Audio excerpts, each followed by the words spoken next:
اما بعد فاعوذ باللہ من الشیطان الرجیم بسم اللہ الرحمن الرحیم الرحمن علم القرآن خلق الانسان علمہ البیان الشمس والقمر بحسبان والنجم والشجر يسجدان والسماء رفعها ووضع الميزان ألا تطغوا في الميزان وأقيموا الوزن بالقسط ولا تخسروا الميزان والأرض وضعها للأنام فيها فاكهة والنخل ذات الأكمام والحب ذو العصف والريحان فبأي آلاء ربكما تكذبان خلق الإنسان من صلصال كالفخار وخلق الجان من مارج من نار فبأي آلاء ربكما تكذبان رب المشرقين ورب المغربين فبأي آلاء ربكما تكذبان مرج البحرين يلتقيان بينهما برزخ لا يبغيان فبأي آلاء ربكما تكذبان يخرج منهما اللؤلؤ والمرجان فبأي آلاء ربكما تكذبان وله الجوار المنشآت في البحر كالأعلام فبأي آلاء ربكما تكذبان صدق الله العظيم رب اشرح لي صدري ويسر لي أمري واحلل عقدة من لساني يفقهوا قولي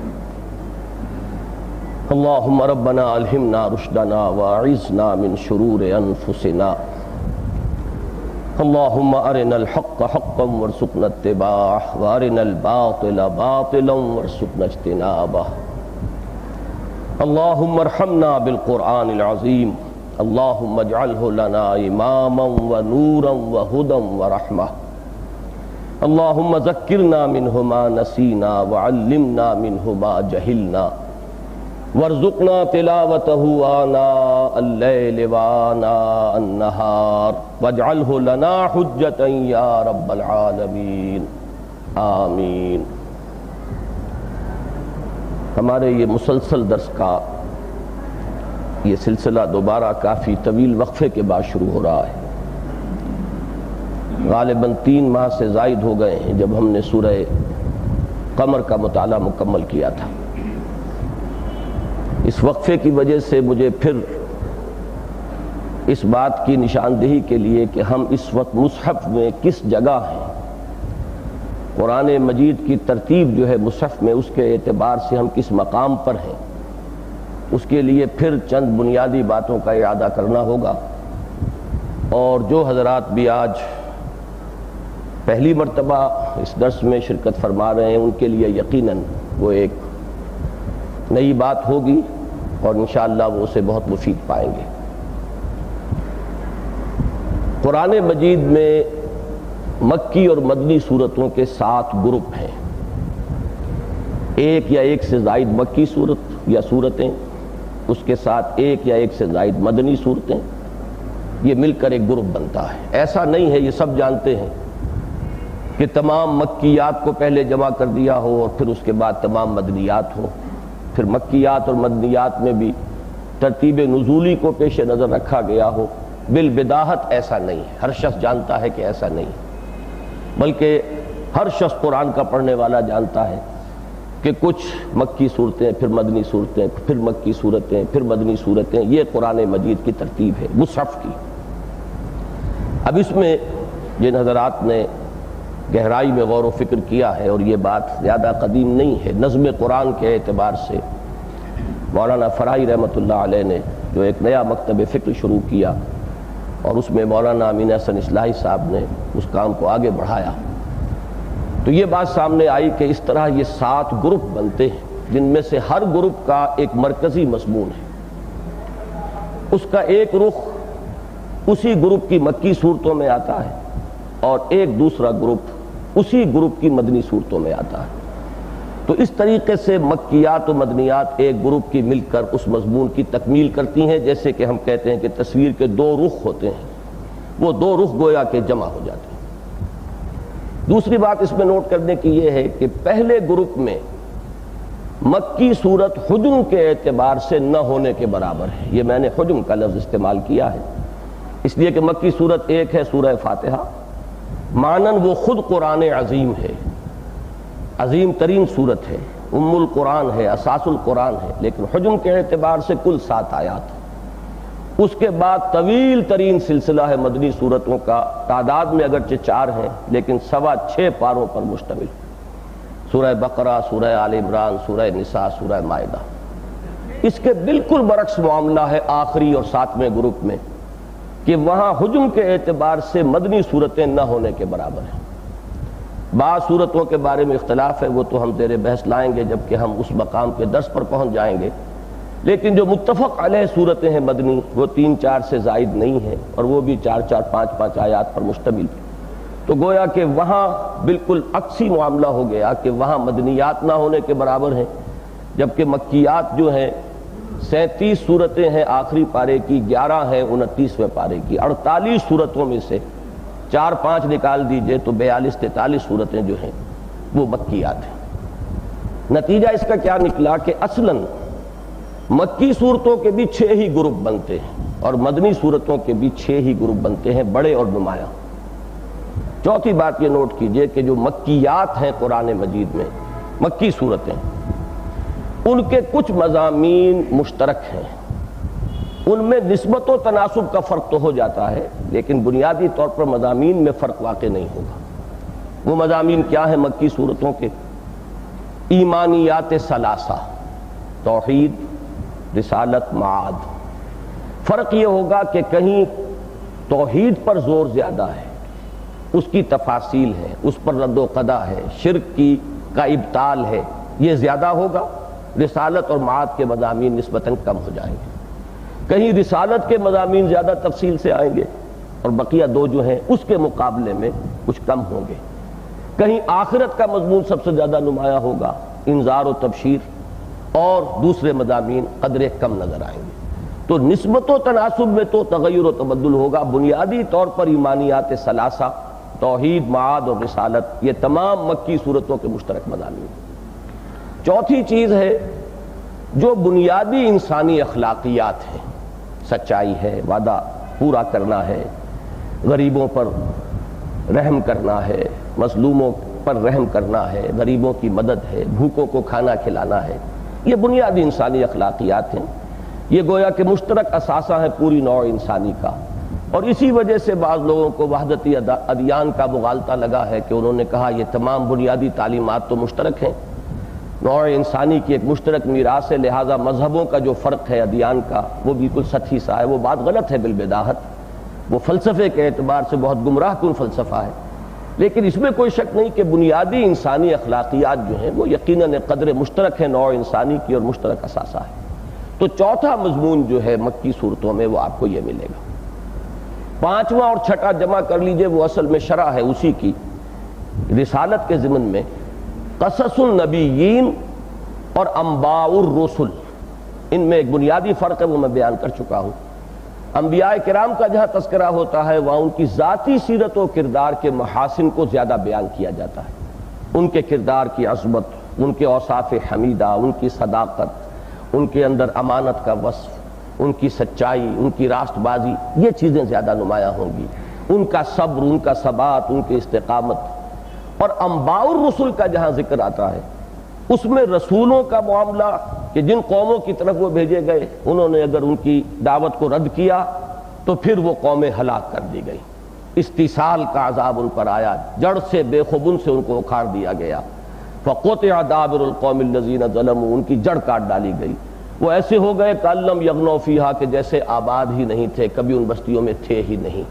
لا یرا الا مساکنہم، کہ اب ان کے کھنڈر نظر آ رہے ہیں کہ یہاں کبھی کوئی قوم آباد تھی، کوئی تہذیب تھی، یہاں کوئی سطوت و دبدبہ تھا کسی قوم کا، اب کوئی چیز باقی نہیں رہی۔ یہ انباء الرسل ہیں، وہ قصص النبیین ہیں۔ یہ بھی دو مضامین ہیں کہ جو مکی صورتوں میں آپ کو مشترک ملیں گے، ریشو پروپورشن کا ذرا سا فرق ہو جائے گا۔ پانچویں اور آخری بات جو اس وقت میں عرض کروں گا وہ یہ ہے کہ جو 6 گروپ بنے تھے مکیات کے، اس لیے کہ پہلی تو سورہ فاتحہ ہے، وہ تو پورے قرآن کا دیباچہ ہے، مقدمہ ہے، جامع ترین صورت ہے، بقیہ 6 گروپ بنے۔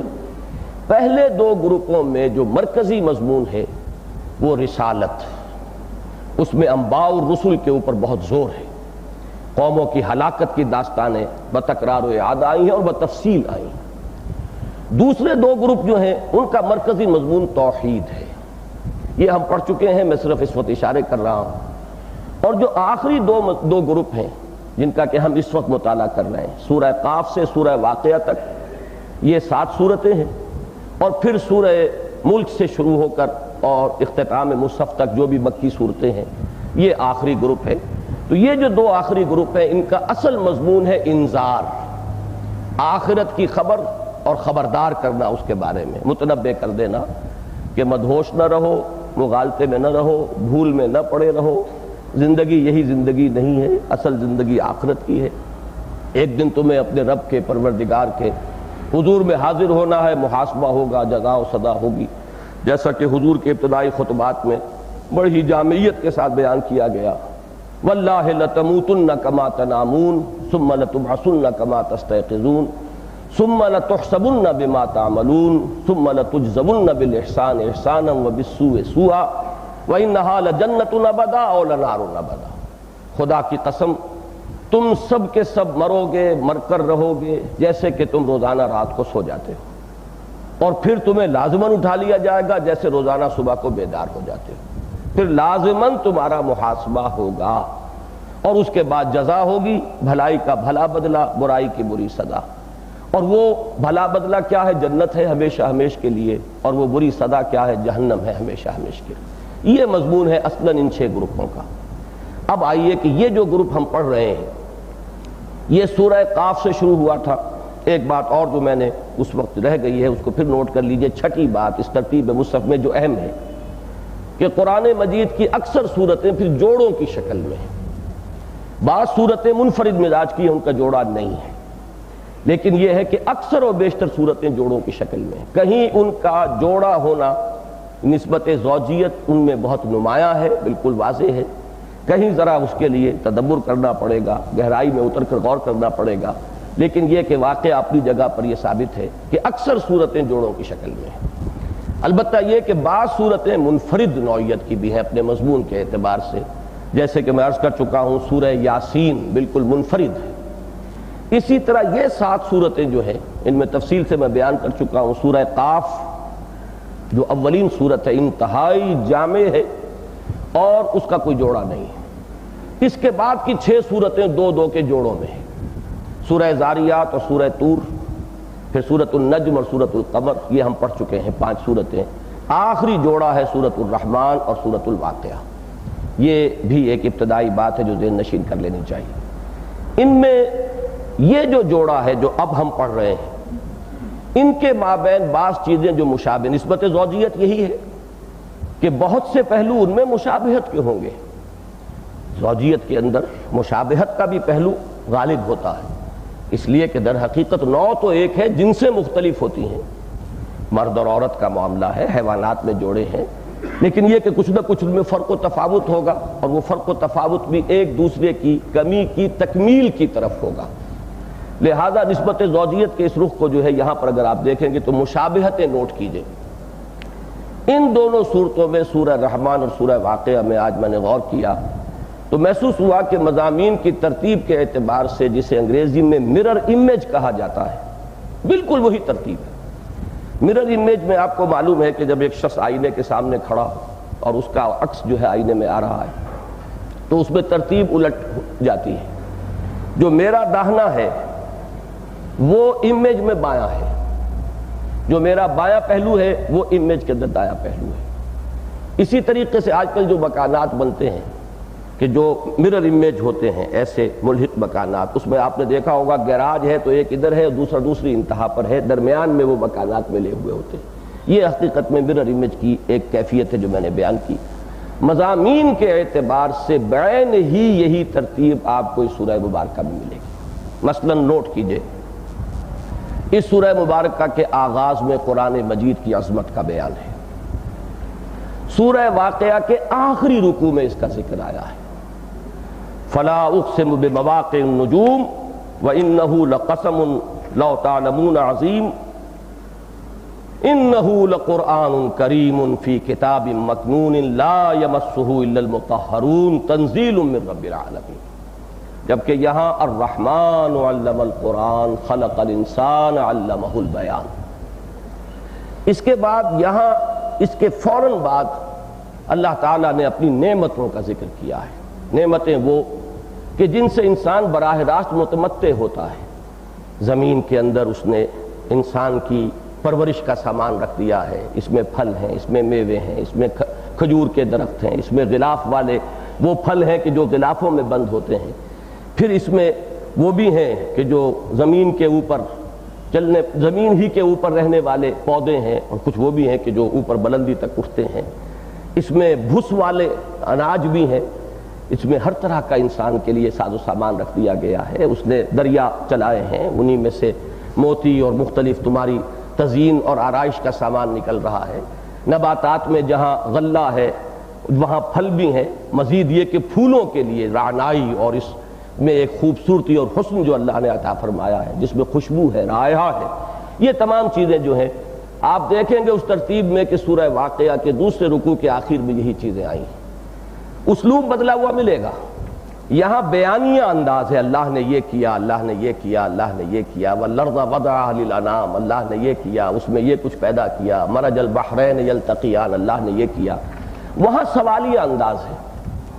تم نے دیکھا پانی کو جو تم پیتے ہو، کیا تم اسے اتارتے ہو بادلوں سے یا ہم اتارتے ہیں؟ تم نے دیکھا یہ نباتات جو پیدا ہو رہی ہیں، ما تحرسون، یہ جو تم کاشت کرتے ہو، اس کے کاشت کرنے والے ہم ہیں کہ تم ہو؟ پالتا ہے بیج کو مٹی کی تاریکی میں کون؟ علامہ اقبال کی مشہور جو نظم ہے وہ در حقیقت اس کا اسلوب یہیں سے ماخوذ ہے. انتم تزرعونها ام نحن الزارعون، تم اسے پروان چڑھاتے ہو اور پالتے ہو یا ہم اس کے پروان چڑھانے والے ہیں، اس کو کاشت کرنے والے ہم ہیں. تم دیکھتے ہو وہ پانی جو تم پیتے ہو، تم نے اتارا یا ہم نے اتارا؟ پھر یہ درخت، یہ آگ جو تم حاصل کرتے ہو، اس کا درخت ہم نے اگایا کہ تم نے اگایا؟ تو وہی نعمتوں کا ذکر، اور نعمتیں بھی وہ کہ جن سے انسان براہ راست متمتع ہوتا ہے، جس سے اس کی بنیادی احتیاجات وابستہ ہیں. نعمتیں تو بے شمار ہیں اللہ کی. ان تعدوا نعمت اللہ لا تحصوها، تم اگر شمار کرنا چاہو تو اس کا احصاء نہیں کر سکو گے. لیکن وہ نعمتیں کہ جن براہ راست استفادے والی نعمتیں ہیں سورہ رحمان کے شروع میں اور سورہ واقعہ کے پھر اختتام پر. یعنی جو ترتیب یہاں سے چل رہی ہے شروع سے آخر کی طرف، وہ ترتیب وہاں پر آخر سے ابتدا کی طرف چل رہی ہے. اس کے بعد دیکھیے اس سورہ مبارکہ میں، سورہ رحمان میں، پھر اہل جہنم کا ذکر آتا ہے دوسرے رکوع میں. مختصر ہے، وہ میں بعد میں عرض کروں گا، اختصار کے ساتھ ہے لیکن ہے ان لوگوں کے لیے. بین حمیم آن، بینہ و بین حمیم آن، اور وہ جہنم کا تذکرہ، اور یعرف المجرمون بسیماہم، یہ تمام نقشہ. اسی طریقے سے اصحاب الشمال کی ترتیب جو ہے وہاں پر وہ آپ کو جب آخر سے پیچھے کی طرف آئیں گے تو پہلے اصحاب الشمال آپ کو ملے گا. یہاں ادھر سے پہلے ہے، وہاں آخر سے پہلے. اس کے بعد اس سورہ مبارکہ کے آخر میں جنتان اور پھر جنتان، دو دو جنتوں کے دو جوڑوں کا ذکر ہے. یہ اللہ تعالیٰ کی نعمتیں. وہاں پر بھی دو حصوں کے اندر، ایک وہ ہے کہ جو مقربون ہیں، اولئک المقربون فالسابقون السابقون اولئک المقربون، اور اصحاب الیمین ان کا ذکر ہوا ہے. وہاں ابتدا میں وہ تھا، یہاں جو ہے انتہا اس سورہ مبارکہ کی اس پر ہو رہی ہے. اس ترتیب سے دیکھیں گے تو ایگزیکٹ امیج بنے گا، مرر امیج بنے گا. جو یہاں ابتدا میں ہے وہاں انتہا پر ہے، جو یہاں نمبر 2 پر ہے وہ وہاں لاسٹ بٹ 1 ہے. اسی طریقے سے آخر میں آ کر جڑ جاتے ہیں کہ سورہ رحمان کا تیسرا رکوع مشتمل ہے کس چیز پر؟ اللہ کی جنت کے اندر جو نعمتیں ہیں ان کی تفصیلات پر۔ اسی طرح سورہ واقعہ کا پہلا رکوع مشتمل ہے جو مقربون ہیں ان کو جو نعمتیں ملنے والی ہیں ان کی تشریح پر، تفصیل پر، اور اصحاب الیمین کے لیے اللہ نے جن نعمتوں کا سامان کیا ہے ان کی شرح و بسط پر۔ تو یہ مرر امیج بن جاتا ہے۔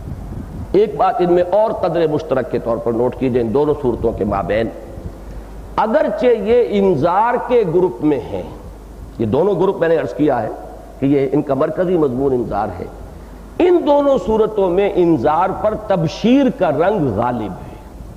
یہ مختلف مواقع پر میں آپ کو بتاتا چلا آ رہا ہوں جو حضرات تسلسل سے میرے اس درس میں شریک رہے ہیں کہ ہر گروپ میں اس گروپ کے عام مضمون اور عمود کے ساتھ ساتھ ایک جامعیت پیدا کرنے کے لیے دوسرا رنگ بھی کہیں نہ کہیں لا کر شامل کر دیا جاتا ہے تاکہ بالکل یک رخ انداز نہ بن جائے، وہاں بھی لوکل مونوٹنی نہ ہو جائے کہ اس جگہ پر جو ہے وہ بہت ہی یکسانیت اور یک رنگی ہو، بلکہ ایک بالقلمونی کا انداز ہو، رنگا رنگی ہو، جس میں کہ انسان کو فطری طور پر دلچسپی جو ہے ہوتی ہے اور اس کی دلچسپی برقرار رہتی ہے۔ ان دو صورتوں میں آپ دیکھیں گے کہ انذار پر تبشیر کا رنگ غالب ہے، اس لیے کہ جنت کی نعمتوں کا جس تفصیل سے یہاں ذکر ہے، سورہ رحمان کا آخری رکوع سب سے بڑا ہے اور اس میں جس تفصیل سے اور جس شرح و بسط کے ساتھ ان جنتوں کی نعمتوں کا ذکر ہے، میں اگر غلطی نہیں کر رہا تو شاید قرآن مجید میں کوئی اور مقام اس کا ہم پلہ اس اعتبار سے نہیں، اگر کوئی قریب آتا تو پھر سورہ واقعہ ہی کا وہ پہلا حصہ ہے جس میں پھر ان نعمتوں کا تفصیل کے ساتھ ذکر ہے، جبکہ اصحاب جہنم کا ذکر یہاں پر بہت اختصار کے ساتھ دوسرے رکوع کے اختتام پر آتا ہے۔ اسی طرح اصحاب الشمال جو ہیں سورہ واقعہ میں ان کا ذکر بھی بڑے اختصار کے ساتھ مختصر الفاظ میں آیا ہے، تو ایک دونوں کے درمیان قدر مشترک جو ہے وہ یہ۔ اسی کو میں جو اور اصطلاحات آپ کو بتاتا رہا ہوں جو شاہ ولی اللہ دہلوی رحمۃ اللہ علیہ نے اختیار کی ہیں الفوز الکبیر میں، التذکیر بآلاء اللہ اور التذکیر بایام اللہ۔ تذکیر بایام اللہ یعنی اللہ کے ان عظیم دنوں کے حوالے سے نصیحت اور یاد دہانی جن میں قوموں کی ہلاکت کے واقعات رونما ہوئے، پوری قوموں کو ختم کر دیا گیا۔ ذکرہم بایام اللہ، وہ اللہ کے خاص دن تھے جس میں اتنا بڑا فیصلہ اللہ کا جو ہے نافذ ہوا کہ پوری قومیں جو ہے نسیہ منسیہ کر دی گئیں۔ اس کے حوالے سے ظاہر بات ہے اس کا تعلق جڑتا ہے انذار کے ساتھ، اس کا تعلق جڑتا ہے رسالت کے ساتھ، لیکن یہاں پر چونکہ میں عرض کر چکا ہوں تبشیر کا رنگ زیادہ نمایاں ہے، لہٰذا یہ دونوں صورتیں التذکیر بایام اللہ کے تذکرے سے بالکل خالی ہیں۔ ان دونوں صورتوں کے اندر کسی رسول کا اور کسی رسول کی قوم کی ہلاکت کا کوئی ذکر نہیں، جبکہ اس سے پہلے کی صورتوں میں وہ رنگ موجود تھا، بہت اجمال کے ساتھ سورہ قاف میں ہے، سورہ زاریات میں قدر تفصیل کے ساتھ ہے، اس کے بعد سورہ نجم میں اجمال کے ساتھ ہے، لیکن سورہ قمر میں تو ہم دیکھ چکے ہیں خاصی تفصیل، جو ان صورتوں کا حجم ہے اس کے اعتبار سے کہا جائے گا خاصی تفصیل سے۔ زیادہ تفصیلات تو سورہ اعراف میں آئی ہیں، سورہ شعراء میں آئی ہیں، لیکن یہ کہ یہ تین رکوعوں کی صورتیں ہیں، ان میں جس قدر تفصیل ممکن تھی سورہ قمر میں وہ مضامین آئے ہیں۔ تو آپ یوں کہہ سکتے ہیں کہ ان دو صورتوں کے اندر کل کا کل التذکیر بآلاء اللہ ہے، اللہ کی نعمتوں، اگرچہ اس لفظ کی مزید وضاحت میں ابھی کروں گا کہ آلاء کا مفہوم صرف نعمتیں نہیں ہیں، اللہ کی قدرت کی نشانیاں بھی اس کے آلاء میں ہیں، جو آیات آفاقیہ اور آفات انفسیہ ہیں وہ، اور اللہ کی وہ نعمتیں، اور نعمتیں بھی اس کے بھی کئی درجات ہیں۔ ایک نعمتیں بالکل حسی نعمتیں ہیں جن کا احساس ہر شخص کو ہوتا ہے، پانی پیتا ہے ہر شخص کو احساس ہوتا ہے، پیاس تھی تسکین ہو گئی، ہر شخص کو احساس ہے، بھوک لگی ہوئی تھی کھانا کھاتا ہے، اس نعمت کا احساس ہر شخص کو ہو جاتا ہے، تھکا ہوا تھا آرام کرتا ہے، کوئی جگہ مل جاتی استراحت کی، اس نعمت کا ہر ایک کو احساس ہے۔ بعض نعمتیں معنوی ہیں، ان کا ادراک اور شعور جو ہے ہر کہو محکو نہیں ہوتا، اس کے لیے ذرا انسان کے حس کا بیدار ہونا ضروری ہے۔ اسی طریقے سے اور نہایت لطیف نعمتیں ہیں اللہ کی جن کا احساس و شعور کرنے کے لیے اس حس کا بہت تیز ہونا ضروری ہے، لیکن یہ کہ بہرحال نعمتوں کے بھی درجات ہیں، اور پھر اللہ تعالیٰ کی ایک ہی چیز اصل میں ہوتی ہے کہ جو ایک پہلو سے اس کی قدرت کی نشانی ہے، ایک پہلو سے اس کی ربوبیت کی نشانی ہے۔ سورج اور چاند ایک طرف اللہ کی قدرت کا مظہر ہے، خالق ہے سورج کا اور چاند کا، وہ ہستی کہ جو ان کو جکڑے ہوئے ہے قانون کے اندر، یہ اللہ کی قدرت، اس کی عظمت، اس کی کبریائی کی نشانیاں ہیں۔ انہی سے ہمارا نظام ربوبیت وابستہ ہے۔ یہی سورج کی گرمی ہے جو ہماری فصلوں کو پالتی ہے، پروان چڑھاتی ہے، پکاتی ہے۔ یہی ہواؤں کا نظام اسی سورج کی وجہ سے، اس کی حرارت کی وجہ سے ہے کہ ہوائیں چلتی ہیں اور بارش کا نظام ہے۔ یہ پہلو اس میں ربوبیت کا ہے۔ ربوبیت کے ادراک و شعور کے نتیجے میں جذبہ شکر ابھرنا چاہیے، اور اللہ تعالیٰ کی قدرت کی نشانیوں کے مطالعے اور مشاہدے سے اس کی عظمت کا نقش قلب پر قائم ہونا چاہیے۔ جب عظمت کا نقش قائم ہوگا تو جھکاؤ ہوگا، وہی کہ جو رکوع اور سجود انسان کا مانن اور ظاہراً اللہ کے سامنے جھکتے چلے جانا، اس جھکنے کی اولین منزل رکوع ہے، اور اس کی آخری اور تکمیلی جو کیفیت ہے وہ سجدہ ہے۔ اسی لیے حدیث میں آیا کہ اقرب ما یکون العبد الی اللہ فی السجود، قریب ترین جو بندہ ہوتا ہے اللہ کے سجدے میں ہوتا ہے۔ تو اعلیٰ کے لفظ کو ذرا اس وسعت کے ساتھ ذہن میں رکھیے کہ اس میں نعمتوں کا پہلو بھی ہے، کہیں اللہ کی قدرت کی نشانی کا اظہار ہے، کہیں پر اللہ تعالیٰ کی کسی خاص شان کو بیان کیا جا رہا ہے، لیکن یہ ہے کہ ہے تذکیر بآلاء اللہ۔ سورہ رحمان میں یہ بہت زیادہ نمایاں ہے، اس میں تو بار بار 31 مرتبہ دہرا کر وہ آیت آ رہی ہے کہ فَبِأَيِّ آلَاءِ رَبِّكُمَا تُكَذِّبَانِ۔ اس پہلو سے اگرچہ تذکیر بے آلاء اللہ کے اعتبار سے طویل ترین سورت قرآن مجید کی سورۃ النحل ہے، جس میں مختلف اعتبارات سے نعمتیں ظاہری باطنی مختلف پہلوؤں سے ایک ایک کو لیا گیا ہے، میرے نزدیک اس کے اعتبار سے نقطہ عروج جو ہے اس کی شرح و بسط کے پہلو سے وہ سورۃ النحل ہے، لیکن سورہ رحمان اس کا نقطہ عروج قرار پاتی ہے اس پہلو سے کہ ایک کمپیکٹ انداز میں صرف 3 رکوعوں والی سورت کے اندر ان آلاء اللہ کا جس طریقے سے ذکر ہوا، اور اس پر جس طرح بار بار سوال کیا جا رہا ہے فَبِأَيِّ آلَاءِ رَبِّكُمَا تُكَذِّبَانِ، تو اس شان میں قرآن مجید کی کوئی دوسری سورت جو ہے وہ سورہ رحمان کے ساتھ شریک نہیں۔ اب ذرا اس کا ایک خاص ربط و تعلق سابق سورت کے ساتھ بھی نوٹ کر لیں۔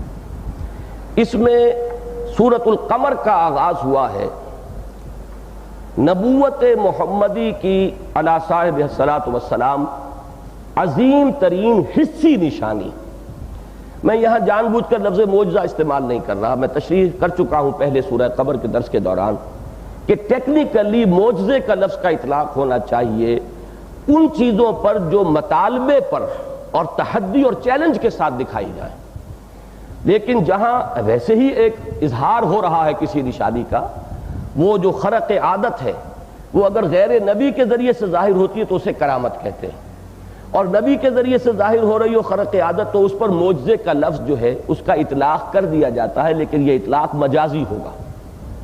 معجزہ کہتے ہیں اس شے کو جو عاجز کر دینے والی ہو، اور عاجز کر دینے والی چیز کے اندر 2 پہلو ہونے ضروری ہیں، یا تو قوم نے مطالبہ کیا ہو کہ یہ کر کے دکھاؤ تو ہم تمہیں مان لیں گے، جیسے کہ حضرت صالح علیہ السلام کے ساتھ معاملہ پیش آیا، قوم نے مطالبہ کیا اس چٹان میں سے ابھی ایک گابن اونٹنی برآمد ہو جائے، اگر صالح یہ کر کے دکھا دو تو ہم تمہیں مان لیں گے، اور وہ مطالبہ پورا کیا گیا۔ اب یہ گویا کہ عاجز کر دینے والی شے تھی، جیسے آپ کہتے ہیں الاجوبۃ المسکتہ، چپ کر دینے والے جواب۔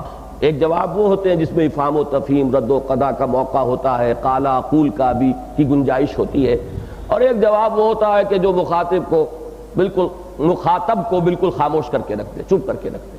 تو معجزہ اصل میں وہ ہے کہ پھر ان کے پاس کوئی عذر نہ رہ جائے، اگر وہ اس کے بعد بھی نہیں مان رہے تو گویا کہ اب ثابت ہو گیا کہ ان میں سرے سے کوئی آمادگی نہیں ہے، قبول حق کی کوئی استعداد کی رمق موجود نہیں رہی ہے، لہذا اس طرح کے معجزے دکھانے کے بعد پھر قوم کی ہلاکت یقینی ہو جاتی۔ یا معجزہ اس کو کہیں گے کہ جس میں نبی دعوے کے ساتھ کوئی چیز پیش کر رہا ہو۔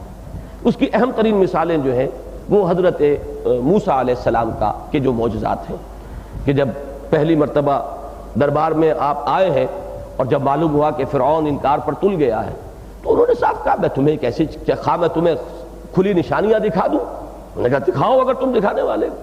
پھر باقاعدہ مقابلہ ہوا، اس میں تحدی تھی، اس میں چیلنج تھا، باقاعدہ جادوگروں کے ساتھ مقابلہ ہو رہا ہے، اور اس میں وہ جادوگر جو ہیں وہ عاجز آ گئے ہیں۔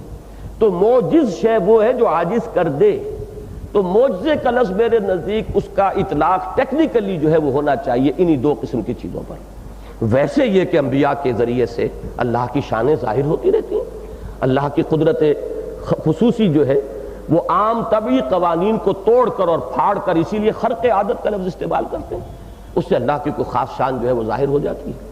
انہیں نشانیاں کہیں گے، آیات کہیں گے، بینات کہیں گے، لیکن لفظ معجزہ کا میرے نزدیک اس پر اطلاق ہوگا مجازی طور پر، حقیقتاً نہیں. تو حضور صلی اللہ علیہ وسلم کا اصل معجزہ صرف قرآن مجید ہے، اس لیے کہ اسی کے بارے میں تحدی ہے اور چیلنج ہے. سورہ بنی اسرائیل میں چیلنج دیا گیا، قُلْ لَئِنِ اجْتَمَعَتِ الْإِنسُ وَالْجِنُّ عَلَىٰ أَن يَأْتُوا بِمِثْلِ هَٰذَا الْقُرْآنِ لَا يَأْتُونَ بِمِثْلِهِ وَلَوْ كَانَ بَعْضُهُمْ لِبَعْضٍ ظَهِيرًا. اے نبی کہہ دیجئے، تھرو این اوپن چیلنج، کہ اگر تمام انسان اور تمام جن مل کر وہ اس قرآن جیسی تصنیف لانا چاہیں تو نہیں لا سکیں گے، چاہے وہ ایک دوسرے کے مددگار بن جائیں، کتنی ہی اپنی قوتوں کو، اپنی صلاحیتوں کو پول کر لیں، جمع کر لیں، نہیں کر سکیں. اور اس میں پھر یہ کہ برسبیل تنزل کہاں تک بات پہنچا دی گئی. سورہ ہود میں فرمایا گیا اچھا 10 صورتیں ہی لے آؤ اس قرآن جیسی. اچھا یہ بھی نہیں کر سکے تو ایک صورت ہی لے آؤ. یہ سورہ یونس کے اندر یہ گویا کہ برسبیل تنزل یہاں تک بات آ گئی ہے مکی صورتوں میں، ایک صورت ہی لے آؤ اس قرآن جیسے. اسی کو پھر دہرایا گیا ہے مدنی صورتوں میں سے سورہ بقرہ میں، اس کے بالکل آغاز میں تیسرے رکوع میں، وَإِن كُنتُمْ فِي رَيْبٍ مِّمَّا نَزَّلْنَا عَلَىٰ عَبْدِنَا فَأْتُوا بِسُورَةٍ مِّن مِّثْلِهِ وَادْعُوا شُهَدَاءَكُم مِّن دُونِ اللَّهِ إِن كُنتُمْ صَادِقِينَ فَإِن لَّمْ تَفْعَلُوا وَلَن تَفْعَلُوا. اس میں اصل زور جو ہے یہ ولن تفعلوا پر ہے. پھر اگر یہ تم اگر نہ کر پاؤ اور ہرگز نہیں کر سکو گے، یہ جو چیلنج ہے اور تحدی ہے، یہ اس کا انداز جو ہے اس کو نوٹ کریں تو معلوم یہ ہوا کہ حضور کا اصل معجزہ قرآن ہے. اسی لیے میں نے لفظ استعمال کیا ہے شق القمر کے لیے کہ یہ عظیم ترین حسی نشانی جو ظاہر ہوئی، آنکھوں سے دیکھی جانے والی نشانی. قرآن مانوی معجزہ ہے، اس کے احساس و ادراک کو انسان کا شعور باطنی کر سکتا ہے. جس میں فصاحت اور بلاغت کا کوئی ذوق ہے وہ پکار اٹھے گا کہ یہ کسی انسان کا کلام نہیں ہے. جس کے اندر معنی سے کوئی مناسبت ہے، اس کی ذہنی اور فکری سطح بلند ہے، جو غور و فکر کرتا ہے وہ پکار اٹھے گا کہ قرآن نے جو بھی حل پیش کیے ہیں انسان کے عمرانی اور تمدنی مشکلات کے اور مسائل کے، اس کا کوئی مقابلہ نہیں کیا جا سکتا. اس اعتبار سے یہ مانوی معجزہ ہے. لیکن یہ کہ حسی معجزات جو حضور کے، وہ معجزے کا لفظ پھر میں استعمال کر رہا ہوں مجازی طور پر، جو حضور کے ذریعے ظاہر ہوئے، ان میں عظیم ترین نشانی جو ظاہر ہوئی ہے وہ شق القمر ہے. تو سورہ قمر کا آغاز ہوا ہے اس کے ذکر سے، اقتربت الساعة وانشق القمر. اور سورۃ الرحمن کا آغاز ہو رہا ہے حضور کے عظیم ترین معجزے کے ذکر سے، کہ جو در حقیقت سب سے بڑا معجزہ اور اصل معجزہ ہے محمد الرسول اللہ صلی اللہ علیہ وسلم. دوسری بات اس کے ساتھ تعلق میں نوٹ کیجئے کہ اس سورہ مبارکہ میں جیسا ابھی میں بیان کر چکا ہوں کہ بقیہ جتنی صورتیں اس گروپ کی ہیں انہی کے مناسبت سے، بلکہ وہ مضمون کلائمیکس کو پہنچا ہے سورہ قمر میں. اس میں اللہ کی ہیبت، اللہ کا جلال، اللہ کا غضب، اللہ کی سزا، یہ ہے کہ جس کا بار بار ذکر آتا ہے. فَكَيْفَ كَانَ عَذَابِي وَنُذُرْ. یہ لفظ جو آ رہے ہیں بار بار، کیسا رہا، کیسی رہی میری سزا، کیسا رہا میرا ڈرانا. اب یہ انداز ہے وہاں، اس میں ایک پر جلال اور پر ہیبت حاکم حقیقی، شہنشاہ ارض و سما، اس کا جلال اور اس کی ہیبت جو ہے وہ زیادہ نمایاں ہو رہی ہے. سورہ رحمان میں اللہ کی ہستی کا جمالی رخ سامنے آ رہا ہے. اس میں اس کی رحمت، اس کی ربوبیت، اس کی شفقت، خلق خدا پر اس کی کا جو التفات ہے، اس نے اس دنیا میں کیسی کیسی نعمتوں سے نوازا ہے، اور آخرت میں اپنے نیکوکار بندوں کے لیے کیسی کیسی نعمتوں کا سامان فراہم کیا ہے. تو یہ رنگ کا ایک فرق ہے کہ وہاں ہیبت اور جلال کا رنگ، انذار کا رنگ، یہاں تبشیر کا رنگ، رحمت اور ربوبیت کا رنگ یہ زیادہ نمایاں ہے. تیسری بات جو ہے وہ اسی کی مناسبت سے نوٹ کر لیجئے کہ سورہ قمر کا آخری لفظ اور سورہ رحمان کا پہلا لفظ جو ہے وہ بھی اسی نسبت سے، وہاں وہ شان ہے ہیبت والی. وہ کیا ہے؟ عند ملیک مقتدر. یہ اللہ کی شان ہے، بادشاہ ہے، صاحب قدرت ہے، فعال لما یرید ہے، جو چاہے کر گزرنے والا ہے، اس کے فیصلوں کے آڑے آنے والا کوئی نہیں ہے. گویا کہ یہیں پر یہ چیز بھی مندرج ہے کہ من ذا الذی یشفع عندہ الا باذنہ. کون ہے جو اس کے ہاں اس کی اجازت کے بغیر شفاعت کے لیے زبان تک کھول سکے. اب یہ شان عند ملیک مقتدر، یہ ہے وہ رنگ ہیبت والا، جلال والا. اور الرحمن یہ ہے اللہ کی وہ جمالی شان کہیے جس میں رحمت کا وہ نقشہ سامنے آتا ہے کہ جیسے ایک ٹھاٹھے مارتا ہوا سمندر. رحمت کی ایک ہیجانی اور طوفانی کیفیت وہ ہے کہ جس سے اس سورہ مبارکہ کا آغاز ہو رہا ہے۔ تو یہ چند باتیں میں نے اپنے ذہن میں مرتب کی تھیں کہ ابتدائی تمہید کے طور پر اس سورہ مبارکہ کے، ایک تو یہ کہ مصحف میں ہم کس مقام پر ہیں، یہ بہت ضروری ہوتا ہے تاکہ انسان قرآن مجید کی اس وسعتوں کے اندر گم سا نہ ہو کر رہ جائے۔ نظم قرآن کا سرا ہاتھ میں رکھنا بہت مشکل کام ہے، کافی اس کے لیے ایک شعوری محنت درکار ہوتی ہے۔ ویسے بھی یہ کہ قرآن مجید کا جو حسن ہے اور اس کے اندر جو عظمت ہے تو قدم قدم پر معاملہ یہی ہے کہ دامن دل می کشت کے جائیں جاست، کرشمہ دامن دل می کشت کے جائیں جاست۔ اور جب انسان اس پر غور و فکر اور تدبر کے اندر گم ہو جاتا ہے تو پھر ما قبل اور ما سبق کے ساتھ فطری طور پر اس کا تعلق جو ہے کچھ کمزور ہونے لگتا ہے۔ تو اس کے لیے ضروری ہے کہ اس ڈور کے سرے کو ہاتھ سے نہ جانے دیا جائے اور بار بار تازہ کیا جاتا رہے کہ ترتیب مصحف کیا ہے اور اس کے اعتبار سے ہم اس وقت کس مقام پر ہیں، پھر اس مقام کی امتیازی شان کیا ہے، اس کا ایک علیحدہ اپنی جگہ پر اس کے اندر کیا اسلوب اور کیا رنگ زیادہ نمایاں ہے۔ اب ہمت کر کے میں اس سورہ مبارکہ کے درس شروع کر رہا ہوں۔ میں نے ہمت کا لفظ اس لیے استعمال کیا ہے کہ جیسے اسی گروپ کی مکیات میں سورہ حدید اولین ہے مدنیات میں، اور اس کے ایک مقام کے بارے میں نے آپ کو جو حضرات بھی شرکت فرماتے رہے میرے دروس میں، امام رازی کا ایک جملہ بارہا سنایا ہے جو سورہ حدید کی آیت نمبر 3 ہے، هو الاول والآخر والظاہر والباطن وهو بكل شيء علیم۔ اس کے بارے میں امام رازی کے الفاظ، اعلم ان هذا المقام مقام مہیب غامض عمیق، کہ ہوشیار کے رہبر دم تیغست قدم راہ، ہوشیار ہو جاؤ، یہ تلوار کی دھار پر چلنے والی بات ہے، اب تمہارے قدم تلوار کی دھار پر آ گئے ہیں، ذرا ادھر ہوئے کفر اور زندقہ ہے، ذرا ادھر ہو گئے الحاد ہو جائے گا۔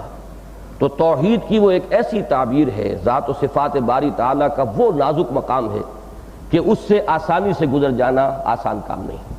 یہی بات ہے جس کو انہوں نے کہا۔ اسی طرح اس سورہ مبارکہ میں یہ میں ان تمام صورتوں کے مشترک وصف کی حیثیت سے پہلے بیان کرتا رہا ہوں، آج وہ بات پھر رہ گئی تھی تو اب دوبارہ اس میں اضافہ کر لیجئے۔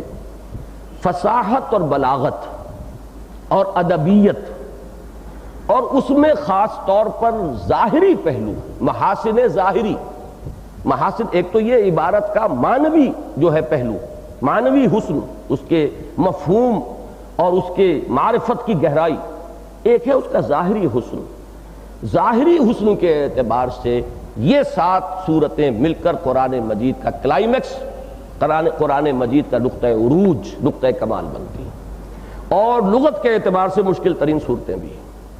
سورہ طور کے بعد مقامات بہت مشکل ہیں لغت کے اعتبار سے، اور یہ جو وصف ہے ان صورتوں کا مشترک جو سورہ قاف سے شروع ہوا، سورہ قاف، زاریات، طور، نجم، قمر اور پھر رحمان اور واقعہ، ان سب کے اندر یہ قدر مشترک ہے۔ ان میں یہ وصف جو ہے سب سے زیادہ جو ہے نمایاں وہ اس سورہ مبارکہ میں۔ ظاہری حسن کے 2 پہلو ہوتے ہیں، اس کو بھی نوٹ کر لیجئے۔ ایک تو الفاظ خوشنما ہو، خوبصورت ہو، ظاہری حسن اس میں نمایاں ہو۔ دوسرے یہ کہ اس میں صوتی آہنگ ہو، وہ ڈیوائن میوزک جسے میں کہا کرتا ہوں، اس قرآن کے اندر ایک ملکوتی غنا ہے، اس میں ایک ڈیوائن میوزک ہے، وہ ڈیوائن میوزک بھی اس سورہ مبارکہ میں اپنے کلائمیکس پر ہے۔ ظاہری حسن کے اعتبار سے جو مقام اس سورہ رحمان کا ہے پورے قرآن میں، اسی کو ظاہر کیا ہے حضور صلی اللہ علیہ وسلم نے اپنے ان الفاظ مبارکہ میں۔ میں نے آج کوشش کی تھی کہ میں اس کا حوالہ کہیں تلاش کر لوں، لیکن مجھے اتنا وقت نہیں ملا ہے۔ میں نے یہ قول حضور صلی اللہ علیہ وسلم کا پڑھا ہے، اس وقت میں بغیر حوالے کے درج کر رہا ہوں، اور کما قالا اس کے ساتھ عرض کر دوں گا۔ حضور کے الفاظ جو مجھے یاد ہیں وہ یہ ہیں کہ سورۃ الرحمن عروس القرآن، سورہ رحمان قرآن مجید کی دلہن ہے۔ جیسے دلہن کو اس کا بناؤ سنگھار کیا جاتا ہے، اسے زرق برق لباس پہنایا جاتا ہے، اس کو زیور پہنائے جاتے ہیں، اس کے اس حسن ظاہری کو کوشش کی جاتی ہے کہ اس کو اس وقت جو ہے عروسی کے موقع پر اسے اس کے نقطہ کمال پر پہنچا دیا جائے، جو بھی جتن کیے جا سکتے ہوں اس کے بناؤ سنگھار کے وہ پورے کر دیے جائیں۔ تو عروس القرآن کا لفظ حضور صلی اللہ علیہ وسلم سے مروی ہے، او کما قال صلی اللہ علیہ وسلم، اس سورہ مبارکہ کے بارے میں۔ اور اسی پہلو سے اس میں لغت کی مشکلات بھی بہت ہیں۔ اس اعتبار سے میں کہتا ہوں کہ مجھے کافی ہمت کر کے یہ جو ہے آغاز کر رہا ہوں میں، ورنہ میں واقعتاً اپنے دل میں ایک خوف محسوس کرتا ہوں کہ میں اس کی جو لغت کی پیچیدگیاں ہیں اور مشکلات ہیں ان کو حل کرنے کی صلاحیت نہیں رکھتا۔ اس میں میں اپنا زیادہ تر دار و مدار رکھوں گا محققین کی آراء پر، جنہوں نے اس پر بحثیں کی ہیں، ان سے جو چیز مجھے یعنی زیادہ دل کو لگی ہے اور اس کے ایک نظم میں اور اس کے سلسلہ کلام میں جو چیز زیادہ جڑتی ہوئی محسوس ہوتی ہے، زیادہ اس کے مناسب محسوس ہوتی ہے، اس کا انتخاب میں اس میں یہ دعویٰ نہیں کر سکتا کہ اس کے ضمن میں میری کوئی ذاتی تحقیقات ہیں۔ الرحمن علم القرآن خلق الانسان علمہ البیان۔ ان 4 آیات پر میں نے متعدد مرتبہ تقریریں کی ہیں، ان کے کیسٹس بھی موجود ہوں گے، لیکن یہ کہ بہرحال اس وقت چونکہ اب سلسلے وار درس ہو رہا ہے تو اجمالاً مجھے وہ باتیں بیان کرنی ہیں۔ پہلے تو لفظاً ہم بحث کر لیں کہ الرحمن یہ اللہ کا دوسرا اہم ترین نام ہے۔ پہلا اہم ترین نام اللہ ہے، جس کے بارے میں ایک رائے یہ ہے کہ وہ اس میں ذات ہے اور اس میں جامد ہے، اس میں علم ہے۔ علم جو ہوتا ہے علامت، پراپر ناؤن، اس کا کوئی اشتقاق نہیں ہوا کرتا کہ یہ کہاں سے نکلا ہے، کیا بنا ہے، کون سا وزن ہے، اس کی ترکیب کیا ہے، لاہور کہاں سے نکلا ہے، کچھ پتہ نہیں، بس لاہور لاہور ہے، اس کا کوئی اشتقاق نہیں ہے، اس کی کوئی جو ہے روٹ کہیں تلاش نہیں کی جائے گی، اس کا سے حرفی مادے کی بحث نہیں کی جائے گی، اس میں علم ہے۔ تو علم کہا ہے بہت سے حضرات نے، بالخصوص ہمارے ہاں جو متصوفانہ مزاج کے حضرات ہیں ان کا رجحان اس کی طرف ہے کہ اللہ کے بقیہ تمام نام صفاتی ہیں، مشتق ہیں، کسی صفت پر جو صفت اس میں نکرہ کی شکل میں ہوگی الف لام داخل ہونے سے بنے۔ رحیم صفت ہے، الرحیم یہ اللہ کا نام ہو گیا، رحمان یہ صفت ہے، الرحمن یہ اللہ کا نام ہو گیا، قادر یہ صفت ہے، قادر، اور القادر اللہ کا نام ہو گیا۔ تو اسی طریقے سے بقیہ تمام ناموں کے بارے میں تو کوئی اشتباہ ہے ہی نہیں، اختلاف ہے ہی نہیں کہ وہ تمام صفاتی نام ہیں اور صفات پر الف لام داخل ہونے سے وہ اللہ کا نام بنتے۔ البتہ اللہ کے بارے میں اختلاف ہے، اور یہ اختلاف کافی قدیم ہے، اس میں بڑی بحثیں ہیں، طویل اس بحث میں جانے کا یہ موقع نہیں ہے۔ میری ذاتی رائے ان کے ساتھ ہے جو اہل نحو کہلاتے ہیں، اور ان کی رائے یہ کہ یہ لفظ بھی مشتق ہے، یہ بھی الہ پر الف لام داخل ہونے سے بنا ہے۔ الہ معبود، الالہ معبود برحق، معبود حقیقی۔ الالہ میں وہ ایک درمیان کا حمزہ جو ہے وہ گر گیا ہے اور 2 لام مدغم ہو گئے تو اللہ بن گیا ہے۔ اہل نحو کے پاس اس کے لیے بڑی دلیلیں ہیں کہ اس سب سے بڑی دلیل یہ ہے کہ اس میں علم میں اگر الف لام آ جائے، الف آ جائے، لام آ جائے، وہ کبھی مدغم نہیں ہوں گے، وہ جوں کہ تو برقرار رہیں گے۔ اسلم جب اس میں علم کے طور پر آئے گا تو لے اسلم آئے گا، یہ نہیں آئے گا لسلمہ کہہ دیں آپ کہ بیچ میں سے حمزہ جو ہے حمزہ وصل سمجھ کر اڑا دیں، یہ نہیں ہو سکتا۔ تو لیکن اللہ کے ساتھ یہ معاملہ نہیں، وہاں حمزہ وصل ثابت ہو رہا ہے۔ للہ، للہ کو اکثر لوگ غلط لکھ دیتے ہیں، ایک لام اضافی ڈالتے ہیں، پھر وہ اللہ والے دونوں لام لا کر، یہ غلط املا ہے اس کی۔ للہ میں تو مدغم ہو گیا اور حمزہ درمیان سے اڑ گیا۔ اس اعتبار سے اس پر قانون جو ہے وہ وہی جاری ہے کہ جو اس میں مشتق پر ہوتا ہے، اس میں علم والا قانون یہاں جاری نہیں ہے۔ لیکن بہرحال یہ میں تھوڑا سا ایک ذکر کر دوں کہ شاید اس متصوفانہ انداز کے حامل لوگوں کا یہ رجحان کچھ اس وجہ سے بھی ہوا ہو، میں واللہ عالم ایک اپنا گمان یا قیاس کہہ رہا ہوں، کہ ہندوؤں کے ہاں ان کی میڈیٹیشن جو ہے اس کے لیے ایک لفظ اوم کو انہوں نے بڑا مرکزی آبجیکٹ بنایا ہے۔ اوم، وہ پھر اس کو سامنے رکھ کر اس پر توجہ مرتکز کرتے ہیں۔ یہی اہمیت ہمارے ہاں جب یہ تمام طریقے ان حضرات سے مستعار لے کر ہمارے ہاں بھی اس میدان میں آئے ہیں تو انہیں بھی ایک ضرورت تھی اسی طرح کے لفظ کی۔ انہوں نے اسی طرح اللہ، اور بڑے آپ کو نقش مل جائیں گے اور مختلف سلاسل میں اس اللہ کے لفظ کو ایسے لکھو اور اس طرح تصور کرو کہ وہ تم اپنے دل پر لکھ رہے ہو۔ یہ اس طرح کی تمام بحثیں میں کسی استہزاء کے انداز میں نہیں کہہ رہا ہوں، میں صرف یہ بتا رہا ہوں کہ ایک مشابہت ہے جو مجھے محسوس ہوئی، اور شاید اسی وجہ سے اس لفظ کی جو ہے ایک امتیازی شان قائم کرنے کی کوشش کی گئی ہے، ورنہ میرے نزدیک تو میرے ذوق سے جو زیادہ قریب تر بات ہے وہ تو صرف یہ کافی ہے کہ اللہ کی ذات ہمارے تصور، ہمارے وہم، ہمارے تخیل سے وراء الورا ثم وراء الورا ثم وراء الورا، لہذا اس کا اسم ذات بھی کوئی ممکن ہے ہی نہیں۔ ہم اللہ کو جانتے ہیں اس کی صفات کے حوالے سے، صفات ہی پھر اس کے اسماء بن جاتے ہیں جب الف لام بن جائے۔ ہمارا جو ایمان مجمل کے جو الفاظ ہیں وہ بھی اسی پر دلالت کرتے ہیں کہ آمنت باللہ کما ہوا باسمائہ و صفاتہ۔ اس کی بحث میں بڑی تفصیل سے بارہا کر چکا ہوں کہ کل معرفت رب جو ہے جو ہمارے لیے ممکن ہے ودن اور ریچ جو ہے وہ اسماء و صفات کے حوالے سے، اس میں بھی کوالیٹیٹیو ایسپیکٹ اس کا ہماری گرفت میں آ سکتا ہے، کوانٹیٹیٹیو نہیں آ سکتا۔ اللہ قدیر ہے، کتنا قدیر ہے ہم کہاں سمجھیں گے کتنا قدیر ہے؟ ہمارا ذہن اتنا سا، سنار کسی ترازو لے کر ہم بیٹھے ہوئے ہوں، ماشے تولے کے باٹ ہمارے پاس، اس میں ٹنوں کو کیسے تولیں گے؟ ناممکن ہے۔ اللہ کی ان صفات کا بھی صرف یہ کہ ہم ایک اندازہ کر سکتے ہیں، قادر ہے، لیکن کتنا قادر ہے اس کا کوئی تصور ممکن ہی نہیں۔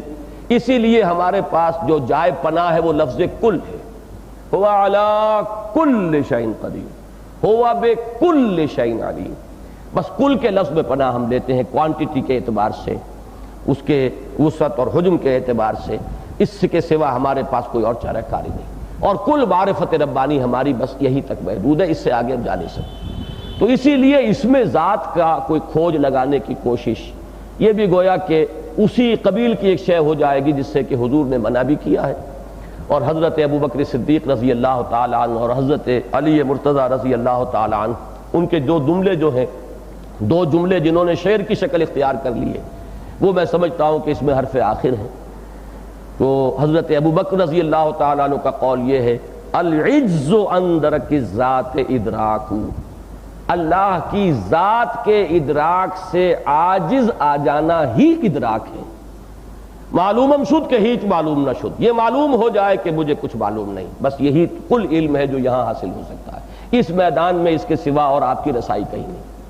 حضرت علی نے اس پر گرا لگائی ہے، والبحث عن کنہ الذات اشراک، اللہ کی ذات میں کھود کریج کرو گے تو شرک کے رستے پر پڑ جاؤ گے۔ تم اپنے ذہن میں کوئی نہ کوئی خدا تراش لو گے، کوئی نہ کوئی تصور کرو گے، کوئی تخیل تمہارا جو ہے گھڑ لے گا، می تراشد فکر ماں ہردم خدا بندے دیگر، اور یہ تمہارا اپنے ذہن کا تراشیدہ خدا ہوگا، خدا تو نہیں ہے وہ، معلوم ہوا جو تم نے نقشہ بنایا تم نے شرک کی بنیاد جو ہے قائم کر دی۔ تو والبحث عن کنہ الذات اشراک، تو میرا چونکہ ذوق یہی ہے لہذا میں اس میں ذات کی بحث میں نہیں پڑتا۔ میری رائے یہی ہے کہ اللہ کا کہ تمام اسماء اس میں صفات ہیں، صفاتی نام ہے، لیکن اہم ترین ہم کیوں کہتے ہیں اللہ کو؟ معروف ترین ہے، قدیم زمانے سے چلا آ رہا ہے، عبرانی میں بھی لفظ ایل اسی معنی میں تھا، پھر یہ کہ لا ہما اور اللہ ہما کے الفاظ عرب کے اندر عام تھے، سب سے زیادہ اللہ کا لفظ جو ہے ان کے ہاں معروف تھا۔ قرآن مجید بار بار کہتا ہے کہ اے نبی اگر آپ ان سے پوچھیں گے من خلق السماوات والارض لیقولن اللہ، فوراً پکار اٹھیں گے بلا کسی جھجک کے، اللہ نے پیدا کیا۔ تو اللہ ان کا معروف ترین نام تھا۔ رحمان پر انہیں کچھ اشتباہ ہوا تھا، اس سے بعض حضرات کی رائے تو یہ بنی ہے کہ شاید رحمان کا لفظ ان کے ہاں معروف ہی نہیں تھا۔ میری رائے یہ نہیں ہے، اس لیے کہ آپ کو یہ نام جو ہے لوگوں کے مل جاتے، عبد الرحمن ابن عوف نام تو ان کے والدین کا رکھا ہوا ہے، دور جاہلیت سے چلا آ رہا ہے۔ حضرت ابوبکر کے بیٹے عبد الرحمن ابن ابی بکر جو کہ غزوہ بدر تک پہنچ گئے ہیں کفار کے ساتھ ہی، تو یقیناً رحمان کا لفظ عرب میں معروف تھا، لیکن ایسے محسوس ہوتا ہے کہ یا تو یہ ہے کہ وہ کچھ زیادہ ان کے ہاں جو لوگ مہذب تھے اور تعلیم یافتہ تھے، جن کی کچھ لیول آف کانشسنس بلندتر تھی، وہ اس نام سے واقف تھے اور اس نام کو پہچانتے تھے اور جانتے تھے، یا یہ ہو سکتا ہے کہ یہ کچھ گھرانوں اور قبیلوں کا مخصوص نام ہو، پورے عرب کے اندر اسے یونیورسل جو ہے مقبولیت حاصل نہ ہو۔ اسی لیے یہ سورہ فرقان میں آیا ہے کہ پوچھتے رحمان کون ہے اور کیوں ہم رحمان کو کیوں سجدہ کریں، اور سورہ بنی اسرائیل میں آیا ہے کہ قل ادعوا اللہ او ادعوا الرحمن ایما تدعوا فلہ الاسماء الحسنی۔ وہاں بھی معلوم ہوتا ہے کہ مد مقابل اگر کسی درجے میں اللہ کے نام کے ساتھ کوئی دوسرا نام آتا ہے تو وہ رحمان ہی ہے۔ اسی کا ہمیں ثبوت ملتا ہے کہ قرآن مجید میں بھی سورہ فاتحہ میں بھی اللہ کے لفظ کے ساتھ پھر فوراً متصل رحمان کا لفظ آیا ہے۔ بسم اللہ آیت جو ہے چاہے وہ سورہ نمل میں درمیان میں آئی ہے انہ من سلیمان و انہ بسم اللہ الرحمن الرحیم، تو اللہ کے ساتھ متصل جو نام ہے وہ وہاں پر رحمان ہی ہے۔ اور پھر یہ کہ قرآن مجید میں 113 مرتبہ سورتوں کے شروع میں درج ہے، اس میں اختلاف ہے کہ آیا انہیں شمار کیا جائے گا ہر مرتبہ قرآن کی صورت یا نہیں کیا جائے گا، لیکن مصحف میں تو ریپیٹ ہوا ہے۔ اس اعتبار سے اللہ کے جملہ ناموں میں اہم ترین نمایاں ترین نام دو ہی ہوئے، اللہ اور رحمان۔ اس سورہ مبارکہ کا آغاز ہو رہا ہے الرحمن سے۔ اس میں ایک رائے تو یہ ہے کہ یہ خبر ہے، مبتدا یہاں پر محذوف ہے، هو الرحمن، اور دوسری رائے جو میرے نزدیک زیادہ قریب قیاس ہے، الرحمن یہ در حقیقت مبتدا سمجھیے اسے یا فاعل سمجھیے، علم القرآن، اس نے قرآن سکھایا۔ جملہ مکمل جو ہوگا ان دو آیتوں پر مشتمل ہوگا، الرحمن علم القرآن، رحمان مبتدا، علم القرآن اس کی خبر ہے۔ اب یہاں خاص طور پر جو چیز بیان کرنے کی ہے، سمجھنے کی ہے، وہ رحمان کا مفہوم ہے اور رحیم کے ساتھ اس کی کیا نسبت ہے۔ یہ ہمارے مفسرین کے محبوب مسائل میں سے ہے جن پر ہر ایک نے اپنے اپنے ذوق کے مطابق اس کی کوئی نہ کوئی توجیہ بیان کی ہے، اس لیے کہ اللہ کے ناموں میں سے یہ دو نام ایسے ہیں کہ جو ایک ہی مادے سے مشتق ہیں۔ رحمت ہی مادہ ہے رحمان کا بھی اور رحیم کا بھی، ایک ہی مادے سے دو ناموں کا مشتق ہونا اول تو دلالت کرتا ہے کہ سبقت رحمتی علی غضبی، معلوم ہوا کہ اللہ کی صفات میں رحمت کی صفت جو ہے غالب ہے اس کی دوسری صفات پر۔ یہ نمایاں ترین وصف ہے اللہ تعالیٰ کا، یہ اہم ترین صفت ہے اللہ تعالیٰ کی۔ لیکن ان میں یہ کہ فرق کیا ہے، اس میں ایک رائے جس پر کہ ہمارے اکثر مفسرین جو ہیں وہ تقریباً معلوم ہوتا ہے کہ ان کا اجماع ہے، وہ رحمان کو دنیا کے ساتھ متعلق کرتے ہیں اور رحیم کو آخرت کے ساتھ، رحمان الدنیا و رحیم الآخرہ۔ وجہ کیا ہے؟ وجہ وہی ہے جو میں بعد میں بیان کروں گا اس رائے کے ضمن میں کہ جو مجھے بہتر معلوم ہوئی اور جسے میں قبول کرتا ہوں، اور وہ یہ ہے کہ مولانا امین اصغر اصلاحی صاحب کی یہ تشریح ہے کہ فعلان کے وزن پر جو صفات آتی ہیں ان میں اس صفت کی ایک ہیجانی اور طوفانی کیفیت، وہ کیفیت مشتعل ہے، طوفانی انداز کی ہے۔ انا جوعان، معلوم ہوگا کہ میں بھوک سے مرا جا رہا ہوں۔ بھوک کی شدت یہ ہے کہ جس کو عطشان، کہ جو پیاس سے مرا جا رہا ہو۔ ایک تو یہ کہ پیاس لگی ہوئی ہے لیکن آپ جھیل رہے ہیں، احساس آتا ہے ہونا چاہیے تھا، پانی نہیں ہے، چلیے کوئی بات نہیں۔ ایک یہ ہے کہ اب اس آخری درجے کو وہ پیاس پہنچ گئی ہے کہ اب ناقابل برداشت ہو رہی ہے، عطشان۔ اسی طرح غضبان، حضرت موسیٰ کے لیے یہ لفظ آیا ہے، رجع الی قومہ غضبان آصفا، انتہائی غضبناک ہو کر جب انہیں یہ معلوم ہوا کہ میری قوم جو ہے وہ تو بچڑے کی پرستش میں مبتلا ہو گئی ہے۔ تو جلالی شان تو حضرت موسیٰ کی تھی، ان کا مزاج جلالی تھا، تو جو غضبناکی کی جو صورتحال اس وقت ہوگی اس کے لیے لفظ غضبان آیا ہے۔ اچھا، یہ الفاظ جو ہیں طوفان اور ہیجان، یہ بھی در حقیقت اسی وزن پر ہے اور اسی مفہوم کو لے کر، ہیجانی کیفیت، یہ ہیجان جو ہے تو اللہ تعالیٰ کی صفت رحمت کی ایک شان جس کے لیے تشبیہ جو ہے اگر مادی عالم سے ہم لیں گے جیسے سمندر ٹھاٹھے مارتا ہوا سمندر، یہ ہے ایک کیفیت اللہ کی صفت رحمت کی جو لفظ رحمان میں سامنے آتی ہے۔ فعیل کے وزن پر جو صفات آتی ہیں اس میں دوام ہوتا ہے، پائیداری ہوتی ہے، استقلال، مستقل۔ یہ لفظ جو آئے گا رحیم تو اس میں اس رحمت کا دوام ہے، اس رحمت کا تسلسل ہے، اس کا باقی رہنا ہے۔ چونکہ دنیا عارضی شے ہے لہذا اس کے ساتھ صفت رحمان کو ہمارے مفسرین نے جو ہے زیادہ مناسب سمجھا، اور آخرت ہے دائم و قائم، ہمیشہ رہنے والی، لہذا اس کے ساتھ اس مناسبت سے لفظ رحیم جو ہے وہ انہیں زیادہ موضوع نظر آیا۔ تو بنیاد تو وہی ہے کہ فعلان کے وزن پر اس کی کیا کیفیت ہوگی اور فعیل کے وزن پر کیا کیفیت ہوگی، اس کے ساتھ دنیا اور آخرت کا تقابل کر کے انہوں نے اس کے ساتھ منسلک کیا ہے۔ لیکن یہ کہ جو رائے مجھے زیادہ مناسب معلوم ہوئی ہے، میرے دل کو جس نے اپیل کیا وہ یہ دونوں کیفیات یا یہ دونوں اللہ تعالیٰ کی صفات ذات خدا بندی میں بیک وقت موجود ہیں۔ ان میں زمانی فصل اور بعد جو ہے وہ کسی درجے میں بھی قرین قبول نہیں ہے، قابل قبول نہیں ہے۔ یہی میں سورہ حدید کے درس کے سلسلے میں بارہا بیان کر چکا ہوں کہ صرف ایک مقام ہے قرآن مجید میں جہاں اس کے اسماء و صفات کو حرف واو عطف کے ساتھ علیحدہ کیا گیا ہے، اول والآخر والظاہر والباطن۔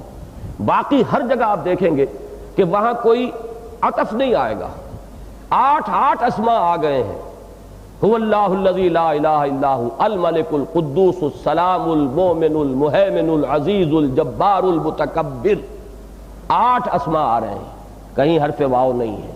اور اس کی لم یہی ہے، اس کا سبب یہی ہے کہ اللہ تعالیٰ کی جملہ شانیں اور اس کی جملہ صفات اس کی ذات میں بیک وقت موجود ہیں، چاہے ہمیں متضاد نظر آ رہی ہیں۔ وہ المعز بھی ہے، المذل بھی ہے، لیکن بیک وقت ہے۔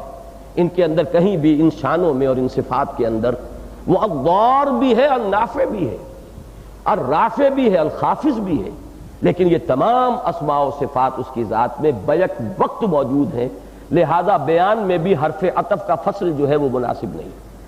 ایک ہی استثناء ہے، وہ سورہ حدید کے اندر میں بیان بہت مرتبہ کر چکا ہوں، اب آگے آئیں گے تو وہاں دوبارہ اس کو دہرا دوں گا، اس وقت نہیں کر رہا ہوں۔ تو اسی طریقے سے رحمان اور رحیم، یہ بھی قرآن مجید میں جہاں بسم اللہ الرحمن الرحیم، کہیں اس میں کوئی فصل نہیں ہے، کوئی حرف عطف نہیں، لہذا یہ دونوں کیفیات اللہ کی ذات میں بیک وقت بآن واحد موجود ہیں۔ البتہ ان کے آپس کے تعلق و نسبت کو ایک مثال جو میرے ذہن میں آئی، میں نے بارہا اسے بیان کیا، اس وقت دہرا رہا ہوں، میں سمجھتا ہوں شاید اس کے حوالے سے سب سے زیادہ آسانی سے اور سب سے زیادہ جامعیت کے ساتھ ہم سمجھ سکیں۔ میں مثال دیا کرتا ہوں کہ فرض کیجئے کوئی روڈ ایکسیڈنٹ ہوا ہے، کوئی بس ہے، ایکسیڈنٹ ہوا ہے، بہت سے لوگ مر گئے ہیں، آپ بعد میں پہنچے ہیں آن دی سین، اس منظر پر آپ پہنچے، کہیں کسی نے دیکھا کہ کوئی ماں جو فوت ہو چکی ہے اس کا شیر خوار بچہ اس کی چھاتی سے چمٹا ہوا ہے۔ یہ کیفیت دیکھ کر ممکن نہیں ہے کہ کوئی انسان جو ہے اس کے اندر جذبات کے اندر ایک طوفان نہ آ جائے۔ اگر وہ مر نہیں چکی اس کی انسانیت اور وہ ایک درندہ نہیں بن چکا ہے معنن اور حقیقتاً، تو ایک انسان کے اندر شفقت اور رحمت اور محبت اور مودت اور التفات اور انعطاف، یہ کیفیات، ان سب کو جمع کر لیجئے، ان الفاظ کو ملی جلی کیفیت یہ پیدا ہوگی۔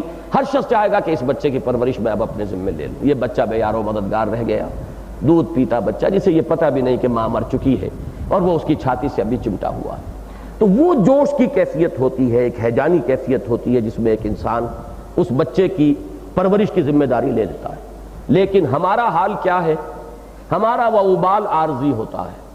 ہو سکتا ہے کہ اگر آپ یہ کر بیٹھے ہو تو چند دنوں کے بعد آپ محسوس کریں کہ کیا میں نے حماقت کی، میری اپنی ذمہ داریاں کوئی کم نہیں تھیں، پہلے ہی بچے موجود تھے، ان کا بوجھ برداشت نہیں ہو رہا تھا، یہ میں نے وقتی ایک جوش میں آ کر، وقتی جذبے کے اندر آ کر اپنے بوجھ میں اضافہ کر لیا۔ ہماری کیفیت یہ ہوگی، الا ماشاء اللہ، جن میں ہو سکتا ہے خدا پنج انگوش یکساں نہ کر، ہر زن زنست و نہ ہر مرد مرد، لیکن بائی اینڈ لارج یہ کہا جا سکتا ہے کہ وہ جوش بڑا جلدی ٹھنڈا پڑ جاتا ہے اور پھر ایک دوسری کیفیت سامنے آتی ہے۔ بس اس کی نفیس کیجئے اللہ کی ذات میں، اللہ کی رحمت ہر وقت ہر آن اس ہیجانی اور طوفانی شان کی حامل بھی ہے، اور اس میں ہر وقت اور ہر آن وہ پائیداری اور دوام بھی ہے۔ یہ اس کی دونوں شانوں کو علیحدہ علیحدہ نمایاں کرنے کے لیے تو 2 لفظ آ گئے ہیں، لیکن اس کی ذات میں یہ دونوں کیفیات برابر برابر سائیڈ بائی سائیڈ موجود ہے۔ چاہے تو یہاں اسی سورہ مبارکہ کے وہ الفاظ اپنے ذہن میں ٹانک لیجئے، مرج البحرین یلتقیان بینہما برزخ لا یبغیان، چرائے اس نے 2 دریا باہم بالکل ملے ہوئے، لیکن ان کے مابین ایک پردہ حائل ہے کہ وہ ایک دوسرے میں گڈمڈ نہیں ہو رہے۔ تو بالکل اسی طرح یہ دونوں شان اللہ کی ذات میں بیک وقت موجود ہیں، ممتاز ہیں، ممیز ہیں، دونوں کی کیفیت جدا ہے، لیکن ان میں کوئی زمانی فصل نہیں ہے، بلکہ وہ بآن واحد موجود ہے۔ الرحمن علم القرآن، میں عرض کر چکا ہوں میرے نزدیک ترکیب نحوی یہی صحیح ہے کہ یہ مبتدا ہے اور خبر ہے علم القرآن، تو جملہ 2 آیتوں کو ملا کر بنا۔ الرحمن، رحمان نے قرآن سکھایا۔ اب ذرا نوٹ کیجئے، علمہ کے بعد 2 مفعول، جو یہ لفظ یہ ان افعال میں سے ہے کہ جو 2 مفعول چاہتا ہے، کس کو سکھایا؟ جیسے آگے آئے گا علمہ البیان، اس نے اسے بیان سکھایا۔ ایک وہ ہے کہ جسے بیان کی صلاحیت دی گئی، سکھائی گئی، اور ایک بیان ہے جو ایک وصف ہے جو اس کو عطا کیا گیا۔ یہاں پر اجمال برتا گیا، علم القرآن، اور سکوت اختیار کیا گیا، کسے سکھایا؟ اس سکوت میں ایک بلاغت ہے۔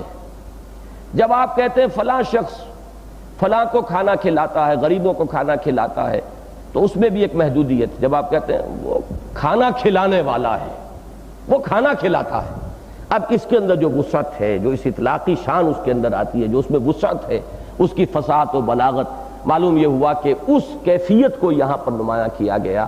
ویسے اگر آپ اس کو گننا چاہیں گے تو سب سے پہلے معلم قرآن کے، معلم تو اللہ ہوا، لیکن سب سے پہلا معلم کون ہے؟ حضرت جبرائیل ہے۔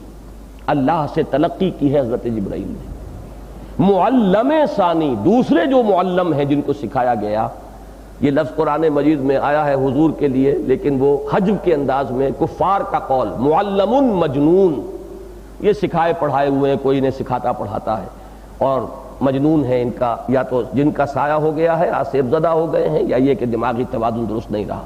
میں خدا نہ خواستہ اس معنی میں لفظ استعمال نہیں کر رہا، بلکہ معلم اول قرآن کے حضرت جبرائیل ہے، معلم اللہ ہے، معلم ثانی محمد الرسول اللہ ہے، اور اس کے بعد حضور کی امت ہے، اور امت کے ذریعے سے پوری نوع انسانی ہے۔ پوٹینشلی ہر انسان، ہر فرد نوع بشر جو حضور کے زمانے کے بعد سے لے کر تا قیام قیامت پیدا ہوگا، وہ اس کے عموم میں شامل ہے۔ یہ دوسری بات ہے کہ ذمہ داری ادا کرنے میں کوتاہی ہو رہی ہو، وہ ذمہ داری حضرت جبرائیل کی تھی حضور کو پہنچا دینے کی، انہوں نے پہنچا دیا، بری ہو گئے، فارغ ہو گئے۔ حضور کی ذمہ داری تھی پہنچانے کی اپنی امت کو، انہوں نے پہنچا دیا، اور گواہی لے لی حجۃ الوداع میں، الا هل بلغت، اور جواب لے لیا کہ انا نشهد انک قد بلغت وادیت ونصحت، حضور ہم گواہ ہیں، آپ نے پہنچا دیا، پہنچانے کا حق ادا کر دیا۔ اب یہی کام ہے ذمہ فلیبلغ الشاہد الغائب، جو اسی حجۃ الوداع میں اب پہنچائیں وہ جو یہاں ہیں ان کو جو یہاں نہیں ہیں۔ یہ اب سلسلہ چلنا ہے تا قیام قیامت۔ جو اس میں جتنی کوتاہی کرے گا اتنا ہی اللہ کے ہاں مجرم ہوگا، جو اس میں جتنی محنت کرے گا اتنا ہی اللہ کے ہاں سرخرو ہو جائے گا۔ تو معلم جو ہے وہ پوری نوع انسانی ہے، جیسے کہ سورہ شورى میں کہ لِتُنذِرَ أُمَّ الْقُرَىٰ وَمَنْ حَوْلَهَا، اس میں جیسا کہ میں نے عرض کیا تھا کہ من حولہا میں یہ دائرے کھنچتے چلے جائیں گے۔ ایک وہ امیجیٹ اس کا ماحول بھی تھا، آس پاس کی کے علاقے جن میں کہ بدو کوئی موجود ہوں، پھر اس سے آگے بڑھا، پھر پورا عرب اس کا ماحول ہے، پھر پوری دنیا ماحول ہے، اس لیے کہ وہ تو دائرے ہیں کہ جو وسیع سے وسیع تر ہوتے چلے جا رہے ہیں۔ تو حضور کا عمل انذار جو ہے وہ بھی اسی طریقے سے وسیع تر ہوتا چلا جائے گا۔ اوحی الی ھذا القرآن لانذرکم بہ ومن بلغ، یہ قرآن مجھ پر وحی کیا گیا تاکہ میں تمہیں خبردار کر دوں اس کے ذریعے سے، اور جسے بھی یہ پہنچ جائے اس تک بھی در حقیقت انذار محمدی صلی اللہ علیہ وسلم کا سلسلہ ممتد ہو گیا ہے۔ الرحمن علم القرآن، اس میں ایک خاص نکتہ جو میں اپنی تقریروں میں بیان کرتا ہوں، میں بعد میں لاؤں گا۔ خلق الانسان، اسی نے انسان کو بنایا، انسان کو پیدا فرمایا، علمہ البیان، اور اسے سکھایا گویائی، بیان۔ بیان کا لفظ اسی سے لفظ بین بنا ہے، تبیین بنا ہے، واضح کرنا۔ یہ اظہار ما فی الضمیر، یہ انسان کے اندر جو وصف ہے کہ وہ اپنے خیالات کو مرتب کرتا ہے، مجتمع کرتا ہے، پھر مرتب اور مجتمع، اس کے لیے جو انگریزی کا لفظ ہے کمپوزیشن جو شروع کی تھی ہم نے 7ویں 8ویں میں، کمپوزیشن کر رہے ہیں، وہ کیا ہے؟ کچھ خیالات کو، آئیڈیاز کو آپ کمپوز کرتے ہیں، ان کے درمیان ایک ربط قائم کرتے ہیں، ترتیب قائم کرتے ہیں۔ تو انسان اس اپنی قوت گویائی میں پہلے اپنے اندر جو کچھ ہے اس کو وہ کمپوز کرتا ہے، پھر اللہ نے اسے یہ صلاحیت دی ہے کہ وہ اسے نطق کی جو گویائی کی جو صلاحیت اسے ملی اس کے ذریعے سے کمیونیکیٹ کرتا ہے، دوسروں تک پہنچاتا ہے۔ علمہ البیان، اس نے سکھایا اسے بیان، اسے گویائی عطا فرمائی۔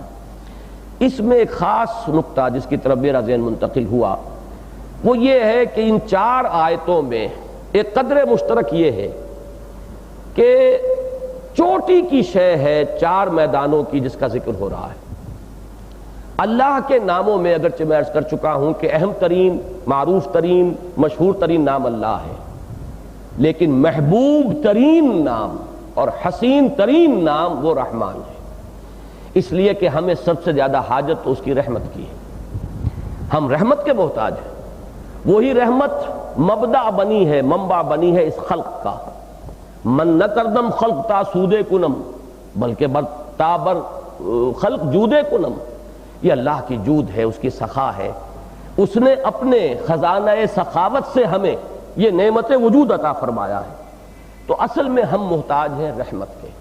اور نوٹ کیجئے اس بات کو کہ اس کا تعلق قرآن کے ساتھ یوں جڑتا ہے کہ اللہ کی رحمانیت کا سب سے بڑا مظہر قرآن ہے، اس لیے کہ کوئی نعمت دنیا کی نعمت نہیں ہے جب تک کہ اس کے ساتھ نعمت ہدایت شامل نہ ہو۔ دولت نعمت نہیں ہے، ہدایت بھی ہے تو نعمت ہے۔ آپ اسے ادائے حقوق میں استعمال کریں گے، دین کے لیے استعمال کریں گے، بھلائی کے کاموں میں صرف کریں گے، بہت بڑی نعمت ہے۔ اگر ہدایت نہیں ہے، یہی دولت آپ کو غلط راستے پر ڈالے گی، یہ آپ میں تکبر پیدا کرے گی، آپ اس کا اظہار کریں گے، نمود و نمائش میں خرچ کریں گے، لوگوں پر دھوس جمائیں گے، اسراف و تبذیر کریں گے، اس سے آگے عیش اور نہ معلوم عیاشیوں کی طرف یہ آپ کو لے جائے گی، کن کن برائیوں کا راستہ دکھائے گی۔ تو معلوم یہ ہوا کہ دولت نعمت نہیں ہے، اس کو جو شے نعمت بناتی ہے وہ نعمت ہدایت ہے۔ اولاد نعمت نہیں ہے اصلاً، ہو سکتا ہے وہی اولاد سوہانے روح بن جائے بڑھاپے میں آ کر، جب سرکشی اختیار کرتی ہے اولاد، کہنا نہیں مانتی اور نگلیکٹ کرتی ہے بوڑھے والدین کو، تو وہ کیا نعمت نظر آتی ہے؟ پھر تو آدمی حسرت سے سوچتا ہے کہ میں نے اپنی جوانی ان پر گلائی، انویسٹ کر دی اپنی تمام توانائیاں اور اپنی قوتیں اور اپنی زندگی، آج یہ مجھے کیا صلہ دے رہے ہیں؟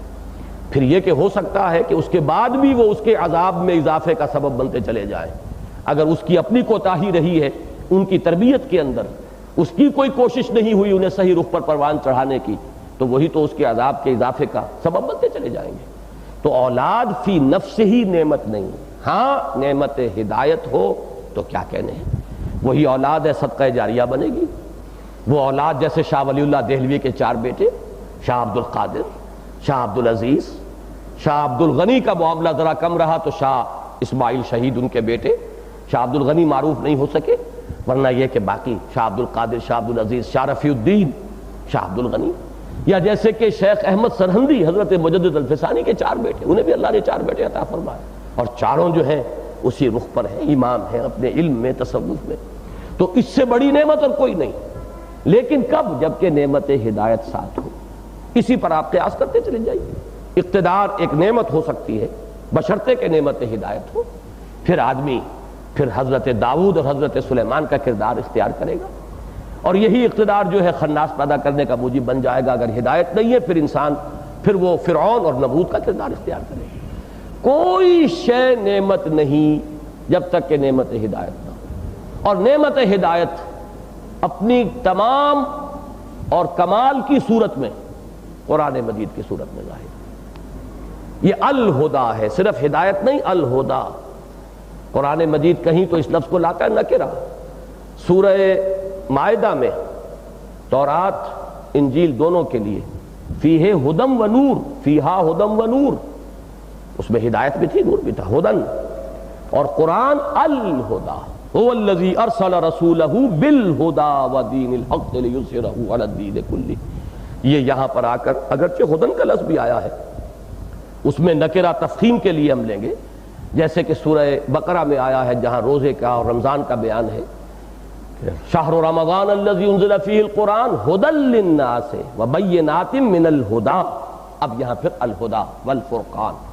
تو یہ ہے اصل میں وہ بات، قرآن مجید میں سب سے زیادہ اس لفظ کے لیے، قرآن مجید کے لیے اور آسمانی کتابوں کے لیے بالعموم ہدایت اور رحمت، ہدایت اور رحمت، ہدایت اور رحمت۔ اور اس اعتبار سے سورہ یونس کی 2 آیتیں وہ جو ہیں میں ان کا اس وقت تذکرہ کر دینا چاہتا ہوں، ذہن منتقل ہو جانا چاہیے۔ یا ایھا الناس قد جاءتکم موعظۃ من ربکم وشفاء لما فی الصدور وہدی ورحمۃ للمؤمنین قل بفضل اللہ وبرحمتہ فبذلک فلیفرحوا ھو خیر مما یجمعون۔ لوگو تمہارے پاس آ گئی ہے تمہارے رب کی طرف سے نصیحت بھی، موعظہ، موعظۃ، اور شفا بھی ہے تمہارے لیے، اور اس کے ساتھ ہدایت بھی ہے اور رحمت بھی ہے اہل ایمان کے حق میں۔ اور اس کے بعد جو الفاظ آئے، کہہ دیجئے اس قرآن کے نزول کا اللہ تعالیٰ کی شانوں میں سے کون سی شان جو ہے اس کی اساس بنی ہے؟ قل بفضل اللہ وبرحمتہ، یہ اللہ کا فضل ہے، یہ اس کی رحمت ہے جس کا ظہور ہو رہا ہے، اس میں استحقاق کا پہلو نہیں ہے۔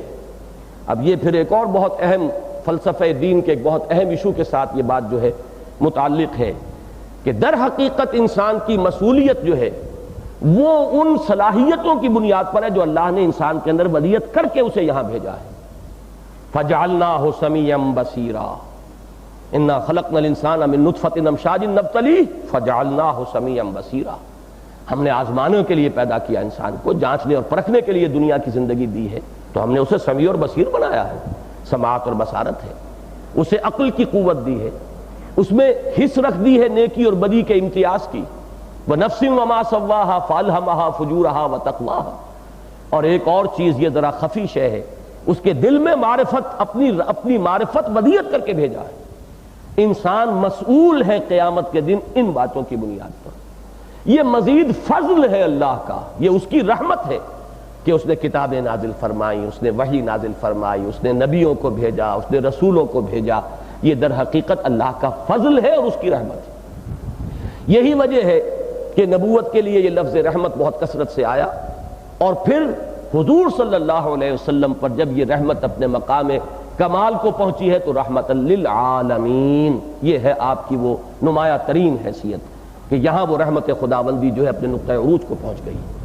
تو یہاں بھی فرمایا الرحمن علم القرآن، رحمان نے قرآن سکھایا، جسے بھی سکھایا۔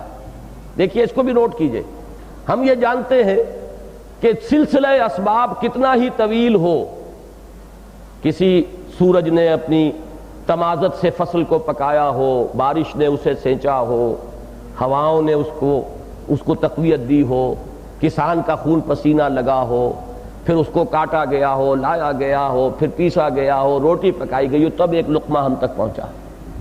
تمام عناصر طبیعی لگے ہوئے ہیں اس کام کے اندر، وہ ایک دانہ جو بن رہا ہے، نہ معلوم کیا کیا قوتیں ہیں، کیا کیا وسائل ہیں، کیا کیا ذرائع ہیں، لیکن رازق کون ہے؟ اللہ۔ یہ ایک چھلانگ میں در حقیقت تمام کڑیاں جو ہے سلسلہ اسباب کی، ان کو پھلانگ کر مسبب الاسباب تک پہنچ جانا، یہی توحید ہے۔ جو درمیان میں کہیں الجھ گیا وہی شرک کے پھندے میں پھنس گیا، کسی نے سورج کے آگے ہاتھ جوڑ دیے، سر جھکا دیا، یہ بھی ان کی ایک معرفت تھی کہ سورج ہی سے کام چل رہا ہے سارا، اسی سے روشنی ملتی ہے، اسی سے تمازت ہے جس سے فصل پکتی ہے۔ کسی نے پانی کو جل دیوتا قرار دے دیا، وہ یہ تمام چیزیں کچھ جہالت پر عثمانی میں مبنی نہیں تھی، وہ جانتے تھے، لیکن یہ کہ کیا الجھ گئے، درمیان میں رہ گئے۔ گاہ میری نگاہ تیز چیر گئی دل وجود، اور گاہ الجھ کے رہ گئی میرے توہمات میں۔ درمیانی کڑیوں میں کہیں الجھ جانا ہی شرک ہے، اور ایک ہی جست میں پھلانگ جانا اور مسبب الاسباب تک پہنچ جانا یہ توحید ہے۔ تو یہ جان لیجئے جسے بھی کوئی ایک حرف علم قرآن کا ملا ہے وہ جان لے کہ اسے اللہ نے سکھایا ہے۔ معلم حقیقی قرآن کا اللہ ہے، چاہے سلسلہ بڑا طویل ہے، معلم اول حضرت جبرائیل ہے، معلم ثانی محمد الرسول اللہ ہے، پھر تیسرے درجے میں صحابہ کرام ہیں، پھر نسلا بعد نسل یہ زبان سے بھی منتقل ہو رہا ہے، قراء ہیں، ائمہ قرات ہیں، پھر اس میں جو کوششیں ہوئی ہیں مصحف کی کو جمع کرنا ہے، یہ ساری کوششیں، ان سب کا احسان ہم پر آئے گا۔ پھر جس شخص نے ہمیں بچپن میں الف با تا سکھایا اور نورانی قاعدہ جس سے پڑھا وہ بھی ہمارا معلم ہے، پھر جس کے ذریعے سے بھی ہمیں قرآن مجید کے معارف و حقائق اور معانی تک رسائی حاصل ہوئی وہ بھی ہمارے معلم ہیں، لیکن معلم حقیقی اللہ۔ الرحمن علم القرآن، رحمان نے قرآن سکھایا، اور رحمان کی رحمانیت کا مظہر اتم قرآن ہے۔ یوں تو اس کے مظاہر بے شمار ہیں، لیکن سب سے اہم، سب سے بڑا، سب سے نمایاں، سب سے کامل مظہر رحمت خداوندی کا، بلکہ رحمانیت خداوندی کا وہ قرآن ہے۔ اب آپ نوٹ کیجئے، الرحمن میں نے عرض کیا تھا اللہ کے ناموں میں سب سے پیارا اور محبوب نام، چوٹی پر چلتی ہے۔ علم القرآن، اس نے قرآن سکھایا۔ سوال یہ ہے کہ بقیہ علوم کس نے سکھائے؟ جو علم بھی ہمیں حاصل ہوتا ہے اس کا مبدا اللہ کی ذات ہے، وہ مادی علوم ہو، سائنٹیفک نالج ہو، تجرباتی علوم ہو، عقلی علوم ہو، سب علوم کس نے سکھائے؟ اللہ نے سکھائے۔ سورہ بقرہ کے 4 رکوع میں ان علوم کے 2 مختلف کھاتے معین کر دیے گئے۔ ایک شروع میں ذکر ہے علم آدم الاسماء کلہا، سکھا دیے آدم کو نام کل کے کل۔ در حقیقت یہ سارا تجرباتی اور مادی علوم کا جتنا بھی سرمایہ ہے یہ اسی علم الاسماء کا ظہور ہے۔ جیسے آم کی گٹھلی میں پورا آم کا درخت مضمر ہوتا ہے، وقت لگتا ہے، وہ ایک پودا بنتا ہے، پھر وہ جوان ہوتا ہے، پختگی کو پہنچتا ہے، اسے پورا درخت بننے میں کئی سال لگ جائیں گے، لیکن درخت تو گٹھلی میں موجود ہے نا، پوٹینشلی بالقوہ۔ یہ کل علم حضرت آدم کے اندر ودیت کر دیا گیا۔ یہ اس علم کا ظہور ہے جو ان 8000 یا 10,000 برسوں میں ہوا۔ یہ میرا اندازہ ہے حضرت آدم کا زمانہ جو ہے زیادہ سے زیادہ 10,000 اور لگ بھگ 8,000 برس کا زمانہ ہے آج سے پہلے۔ 8,000 برس میں جو یہ ایکسفولیشن ہوئی ہے یہ در حقیقت وہی بند کلی کھل رہی ہے، وہی بیج ہے جس کا کہ ظہور اس شجر کی صورت میں ہوا ہے، اور نہ معلوم ابھی کہاں تک ہوگا۔ تو مبدا اور منبع تو وہی اللہ کی ذات ہے، علم کہاں سے آئے گا؟ لا یحیطون بشیء من علمہ الا بما شاء، علم ہی یعنی علم بالکلیہ اللہ کی ملکیت ہے، شے اسی کی ہے۔ ہاں وہ اپنے بندوں میں سے جس کو چاہتا ہے اس میں سے جتنا علم چاہتا عطا کر دیتا ہے۔ تو علوم مادی ہو یا عقلی، اور اسی طریقے سے وحی کا تو مبدا ہے اللہ کی ذات۔ سورہ بقرہ کے 4 رکوع میں آخر میں اس کو بیان فرمایا، فَإِمَّا يَأْتِيَنَّكُم مِّنِّي هُدًى فَمَن تَبِعَ هُدَايَ فَلَا خَوْفٌ عَلَيْهِمْ وَلَا هُمْ يَحْزَنُونَ وَالَّذِينَ كَفَرُوا وَكَذَّبُوا بِآيَاتِنَا أُولَٰئِكَ أَصْحَابُ النَّارِ هُمْ فِيهَا خَالِدُونَ۔ بس یوں سمجھ لیجئے یہی وہ العلم و علمان، ایک علم مادی ہے، تجرباتی علوم ہے جو انسان نے سیکھے ہیں، یہ اس علم آدم الاسماء کا ظہور ہے، اور ایک علم وحی ہے، علم الابدان و علم الادیان، ایک علم وحی ہے جو فرشتے کے ذریعے سے اللہ تعالیٰ اپنے نبیوں کو بھیجتا رہا ہے، اور جو اب کامل ترین شکل میں ہمارے پاس قرآن کی صورت میں ہے۔ تو دونوں علوم تو اللہ نے سکھائے، جسے جو کچھ علم ملا اللہ نے۔ لیکن اب نوٹ کیجئے نتیجہ کیا نکلا، تمام علوم میں چوٹی کا علم قرآن ہے۔ جیسے اللہ کے تمام اسماء میں سب سے پیارا نام رحمان ہے، اسی طرح تمام علوم میں کتنے بھی علوم ہو، مادی علوم ہو، عقلی علوم ہو، تمدنی علوم ہو، وہ سائیکالوجی ہو، وہ فلسفہ ہو، وہ منطق ہو، وہ جیوگرافی ہو، وہ ہسٹری ہو، جتنے بھی علوم گنتے چلے جائیے۔ اب تو خیر ہر علم کی اتنی شاخیں ہو گئی ہیں کہ میں لاکھ زور لگاؤں میں ان کا اس وقت نام بھی آپ کو نہیں بتا سکتا، اکثر و بیشتر خود میرے حیطہ علم کے اندر موجود نہیں ہے تمام علوم، لیکن ان میں چوٹی کا علم علم قرآن ہے۔ اب آگے چلیے، خلق الانسان، عام حالت میں آپ دیکھیے تو ایک سمپل سٹیٹمنٹ ہے، اللہ نے پیدا کیا، اللہ نے انسان کو پیدا کیا۔ لیکن اب ذرا اس کا مفہوم مخالف لیجئے تو کیا دوسری جو مخلوقات ہیں اسے کسی اور نے پیدا کیا؟ جواب تو نفی میں آئے گا۔ آسمان کس نے بنائے؟ زمین کس نے پیدا کی؟ فرشتے کس نے تخلیق فرمائے؟ جنوں کا خالق کون ہے؟ ان حیوانات کا، نباتات کا، ان سب کا خالق کون ہے؟ شجر و حجر کس نے خلق کیے؟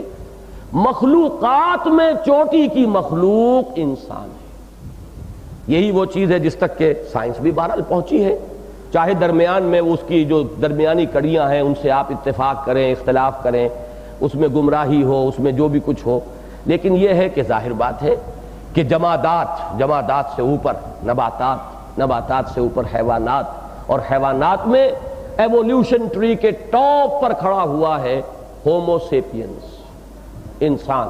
یہ بایولوجیکل نیم ہے انسان کا، ہومو سیپینس ٹاپ پر ہے۔ تو یہ سب سے اعلیٰ مخلوق ہے کہ نہیں؟ باقی یہ کہ قرآن مجید میں جیسے جیسے مدح آئی ہے اس کے مختلف اسلوب اختیار کیے گئے کہ جس کو میں نے اپنے دونوں ہاتھوں سے بنایا، خلقت بیدی، کہیں یہ قرآن مجید میں نہیں ہے لیکن حدیث مبارکہ میں یہ مضمون موجود ہے اور تورات میں موجود ہے۔ And God created man in his own image. خلق اللہ آدم علی صورتہ، یہ الفاظ موجود ہیں، حدیث میں موجود ہیں، حدیث سے صحیح ہے، مسلم شریف کی روایت ہے۔ تو یہ جو عظمت ہے وَلَقَدْ كَرَّمْنَا بَنِي آدَمَ وَحَمَلْنَاهُمْ فِي الْبَرِّ وَالْبَحْرِ وَرَزَقْنَاهُمْ مِنَ الطَّيِّبَاتِ، اب یہ آیت کو بھی ذہن میں لے آئیے۔ صوفیاء نے انسان کو عالم اصغر کہا ہے، پوری کائنات ان منیچر اس انسان کے وجود کے اندر موجود ہے، اور اگر روح ربانی جو اس میں پھونکی گئی ہے کوئی شخص اس کی عظمت سے ذرا سا بھی واقف ہو جائے تو وہاں تو معاملہ یہی ہے کہ یسألونک عن الروح قل الروح من امر ربی وما اوتیتم من العلم الا قلیلا۔ تو یوں سمجھیے کہ اللہ کی قدرت خلاقی کا مظہر اتم، مظہر کامل، جامع ترین مظہر وہ انسان ہے، کلائمیکس آف کریشن، اللہ کی کریٹو پوٹینشل کا سب سے زیادہ جامع اور کامل ظہور وہ انسان کی صورت میں۔ تو یہاں بھی وہ چوٹی کی بات آئی۔ اب چوتھی آیت پر آئی ہے علمہ البیان، اسے سکھایا بیان۔ تو باقی جو اوصاف انسان میں وہ کیا کسی اور نے عطا کیے؟ وہی مفہوم مخالف، سماعت کس نے دی، بصارت کس نے دی، یہ سارے اوصاف بھی تو ہیں۔ چلنا کس نے سکھایا، بیٹھنا کس نے سکھایا، ہاتھ سے کام لینا کس نے سکھایا، یہ سب بھی تو اسی کے دیے ہوئے ہیں۔ آپ اگر گننے لگیں جو جو وصف اس نے رکھ دیے ہیں آپ کے اندر ظاہری اور باطنی، وہی آیت یہاں بھی صادق آئے گی کہ ان تعدوا نعمت اللہ لا تحصوها، تم اس کا احصاء نہیں کر سکتے۔ اس میں چوٹی کا وصف ہے قوت بیان۔ یہ بات جو ہے یہ اکثر لوگوں کے ذہن میں نہیں ہوگی، اسے اچھی طرح سمجھ لیجئے۔ چوٹی کا یہی وجہ ہے فلاسفہ نے، ارسطو نے انسان کو حیوان ناطق قرار دیا ہے۔ ماں بہل امتیاز شے کیا ہے حیوانات میں اور انسان میں؟ نطق، گویائی۔ یہی ہے اس کا ٹاپ کا وصف، یہی ہے جو اسے ممتاز کرتا ہے، ممیز کرتا ہے۔ اچھا میں آپ سے یہ عرض کر دوں کہ مجھ پر یہ چیز زیادہ اس لیے روشن ہے کہ میں نے بہرحال وہ جو بھی تعلیم حاصل کی تھی میڈیکل ایجوکیشن، اس میں فزیولوجی پڑھی۔ اب یہ تو ہر شخص مانتا ہے کہ جو سب سے زیادہ ہائیسٹ ایوالوڈ آرگن ہے انسانی جسم کا وہ برین ہے، ورنہ باقی جسمانی قوتیں دوسرے حیوانات کے ہم سے کہیں بڑھ کر ہیں۔ بینائی حیوانات میں ہم سے 1000 گنا زیادہ موجود ہے۔ ایسے حیوانات بھی ہیں جو تاریکی میں دیکھتے ہیں، ہم تو محتاج ہیں کہ روشنی ہو تو دیکھ سکتے ہیں، ورنہ ہماری آنکھ بیکار۔ یہ جو شکاری پرندے ہیں یہ بڑی اونچائی سے زمین پر پڑی ہوئی سوئی کو دیکھتے ہیں، ہماری تو بہت ہی رسائی کم ہے اس بینائی کی۔ ہم نے آلات ایجاد کر لیے ہیں، مائکروسکوپ اور ٹیلیسکوپ، جس سے کہ ہم نے اضافی اپنا دائرہ بڑھا لیا ہے ویژن کا، لیکن یہ کہ خود یہ آنکھ جو ہے انسانی آنکھ وہ تو حیوانات کی آنکھوں کے مقابلے میں کچھ بھی نہیں۔ قوت شامہ ہماری 1000واں حصہ بھی نہیں ہے حیوانات کی قوت شامہ کا۔ اتنی معلومات وہ حاصل کرتے ہیں صرف سونگ کر جس کا ہم تصور نہیں کر سکتے۔ قوت لامسہ ان کی بہت زیادہ ہے۔ تو یہ ساری صلاحیتیں ان میں ہم سے کہیں زیادہ۔ سننے کی صلاحیت، انسان کو ابھی آہٹ آئی نہیں ہوتی کہ گھوڑے کے کان کھڑے ہو جاتے ہیں، وہ نہ معلوم کہاں سے وہ آواز کیچ کرتا ہے اور خطرہ محسوس کر کے اس کے کان کھڑے ہو جاتے ہیں، اور اس کا سوار جو ہے اس کے کانوں کی حرکت کو، وہ جو رڈار اس کو اللہ نے دے رکھے ہیں وہ بہت سینسیٹیو ہیں، ہمارے تو یہ کچھ بھی نہیں۔ اصل شے جو ہے انسان میں جو ہائیسٹ ایوالوڈ آرگن ہے وہ برین ہے۔ اچھا برین میں جو اس کا سب سے زیادہ ایوالوڈ حصہ ہے وہ ہے گرے میٹر جو کہلاتا ہے، ایک زرد رنگ کا سا مادہ، اس کی ایک تہ ہے جو دماغ کے اوپر جو ہے وہ دونوں کے اوپر چڑھی ہوئی ہے، دونوں حصوں پر، یہ گرے میٹر ہے، یہ ہائیسٹ ایوالوڈ حصہ ہے۔ اس میں ایریاز مارکڈ ہیں مختلف صلاحیتوں کے لیے۔ یہ ویژن سینٹر ہے، یہ پیچھے ہے، جہاں پر یہ آنکھوں سے جو سینس ڈیٹا، یہ کمپیوٹر، یہاں سے جو ڈیٹا جاتا ہے وہ وہاں فیڈ ہوتا ہے اور وہاں انٹرپریٹ ہوتا ہے، تب آپ یہ دیکھتے ہیں کہ میں نے یہ دیکھا، ورنہ یہاں تو صرف کیمرہ لگا ہوا ہے، اس کیمرے نے صرف تصویر جو ہے ریلے کر دی ہے، انٹرپریٹیشن اس کی یہاں ہو رہی ہے۔ کانوں نے جو کچھ سنا ہے وہ اس کا ایک سینٹر جو ہے وہ کارٹیکس کے اندر ہے، گرے میٹر کے اندر، وہ وہاں سے اس کو سمجھ رہا ہے، اس کی انٹرپریٹیشن ہو رہی ہے۔ تو ہر صلاحیت کے لیے حیوانات میں یہ جو ہے سونگھنے والا ایریا یہ سب سے بڑا ہے، اور انسان کا سب سے بڑا ایریا جو ہے کارٹیکس کا، highest portion of the brain کا، وہ ہے جسے ہم سپیچ سینٹر کہتے ہیں، سب سے بڑا حصہ اس سے کورڈ ہے۔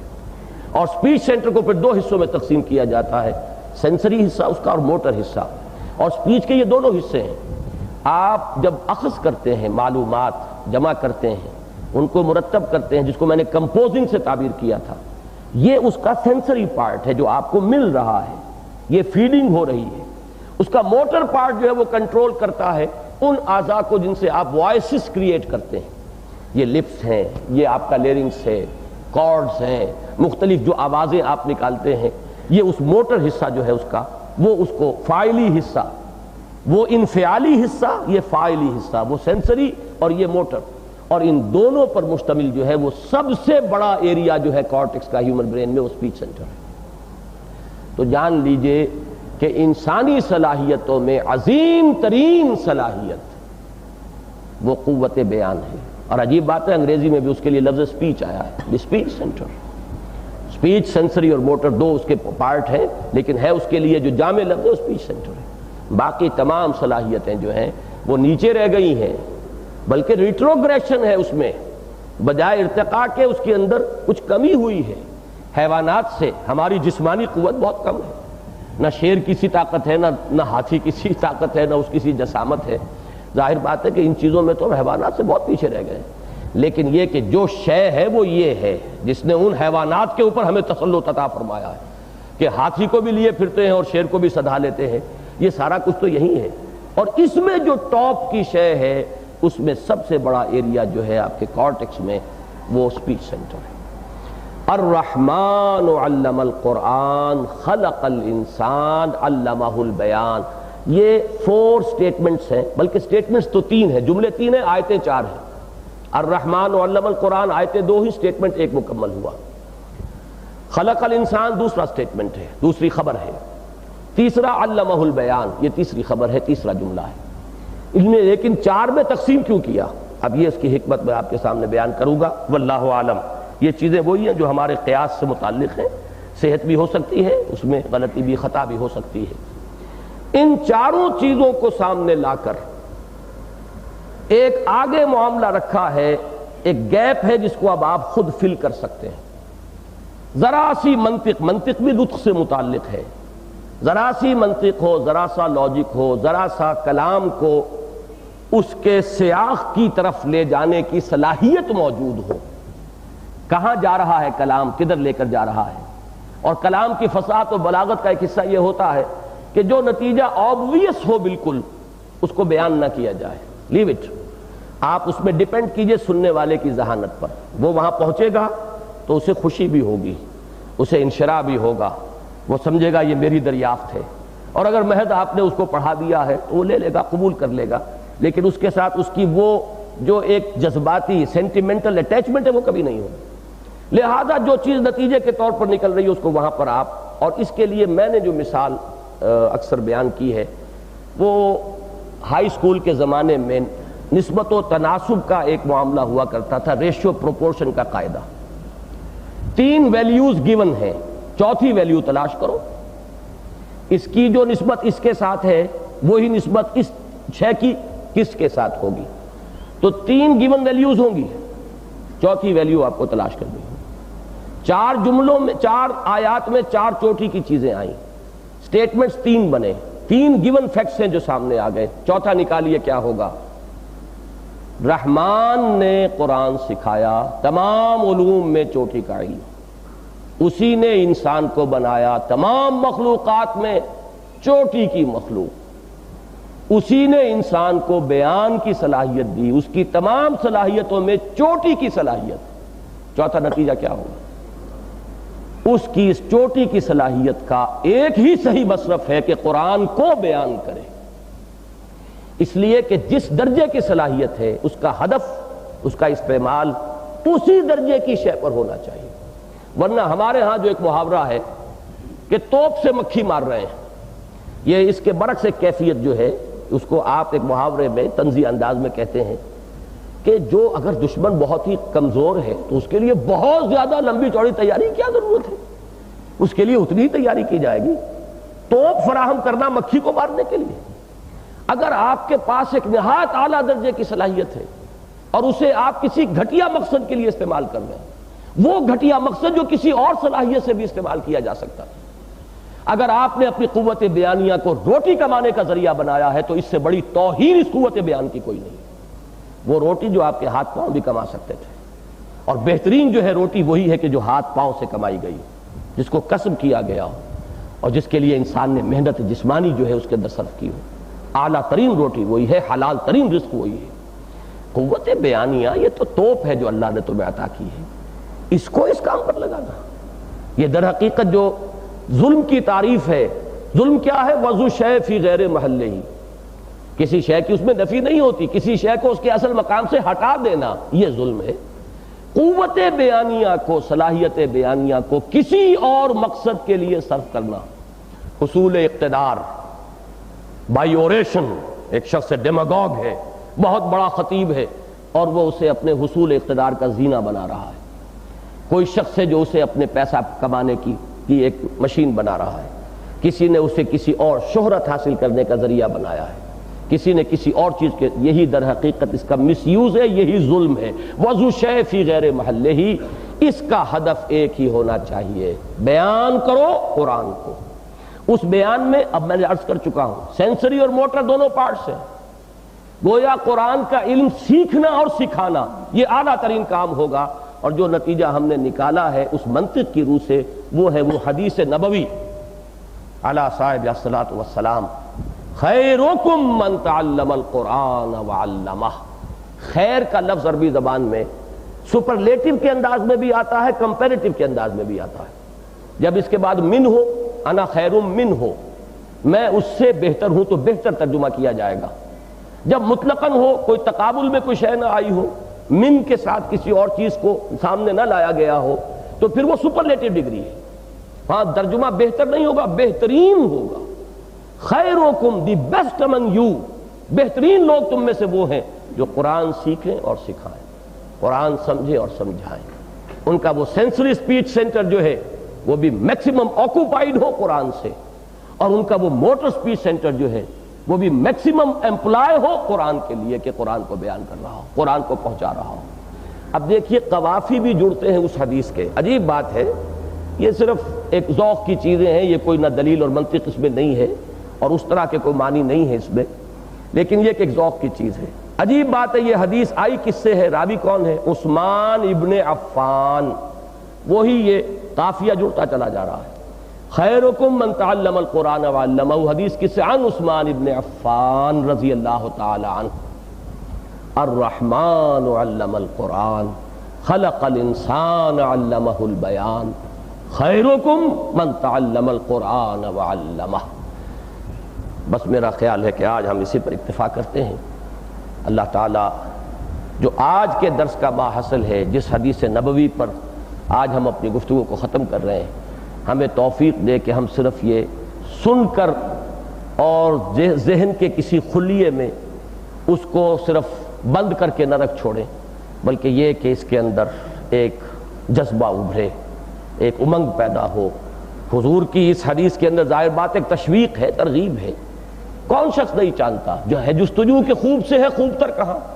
ہر شخص جو ہے وہ ہی از آفٹر ایکسلنس، بہتر سے بہتر اور عمدہ، کوئی پروفیشن میں ایکسلنس، کوئی اور دولت کے اندر، کسی اور چیز میں، ہر دوڑ لگی ہوئی ہے، مسابقت ہے، فاستبقوا الخیرات، تو تم خیر کے کو اپنا ہدف بنا کر دوڑو، ایک دوسرے سے آگے نکلو، تو اس کے لیے یہ ہدف معین ہو جائے، خیرکم من تعلم القرآن وعلمہ۔ صدق اللہ العظیم وصدق رسولہ النبی الکریم، ونحن علی ذلک من الشاہدین والشاکرین، والحمد للہ رب العالمین۔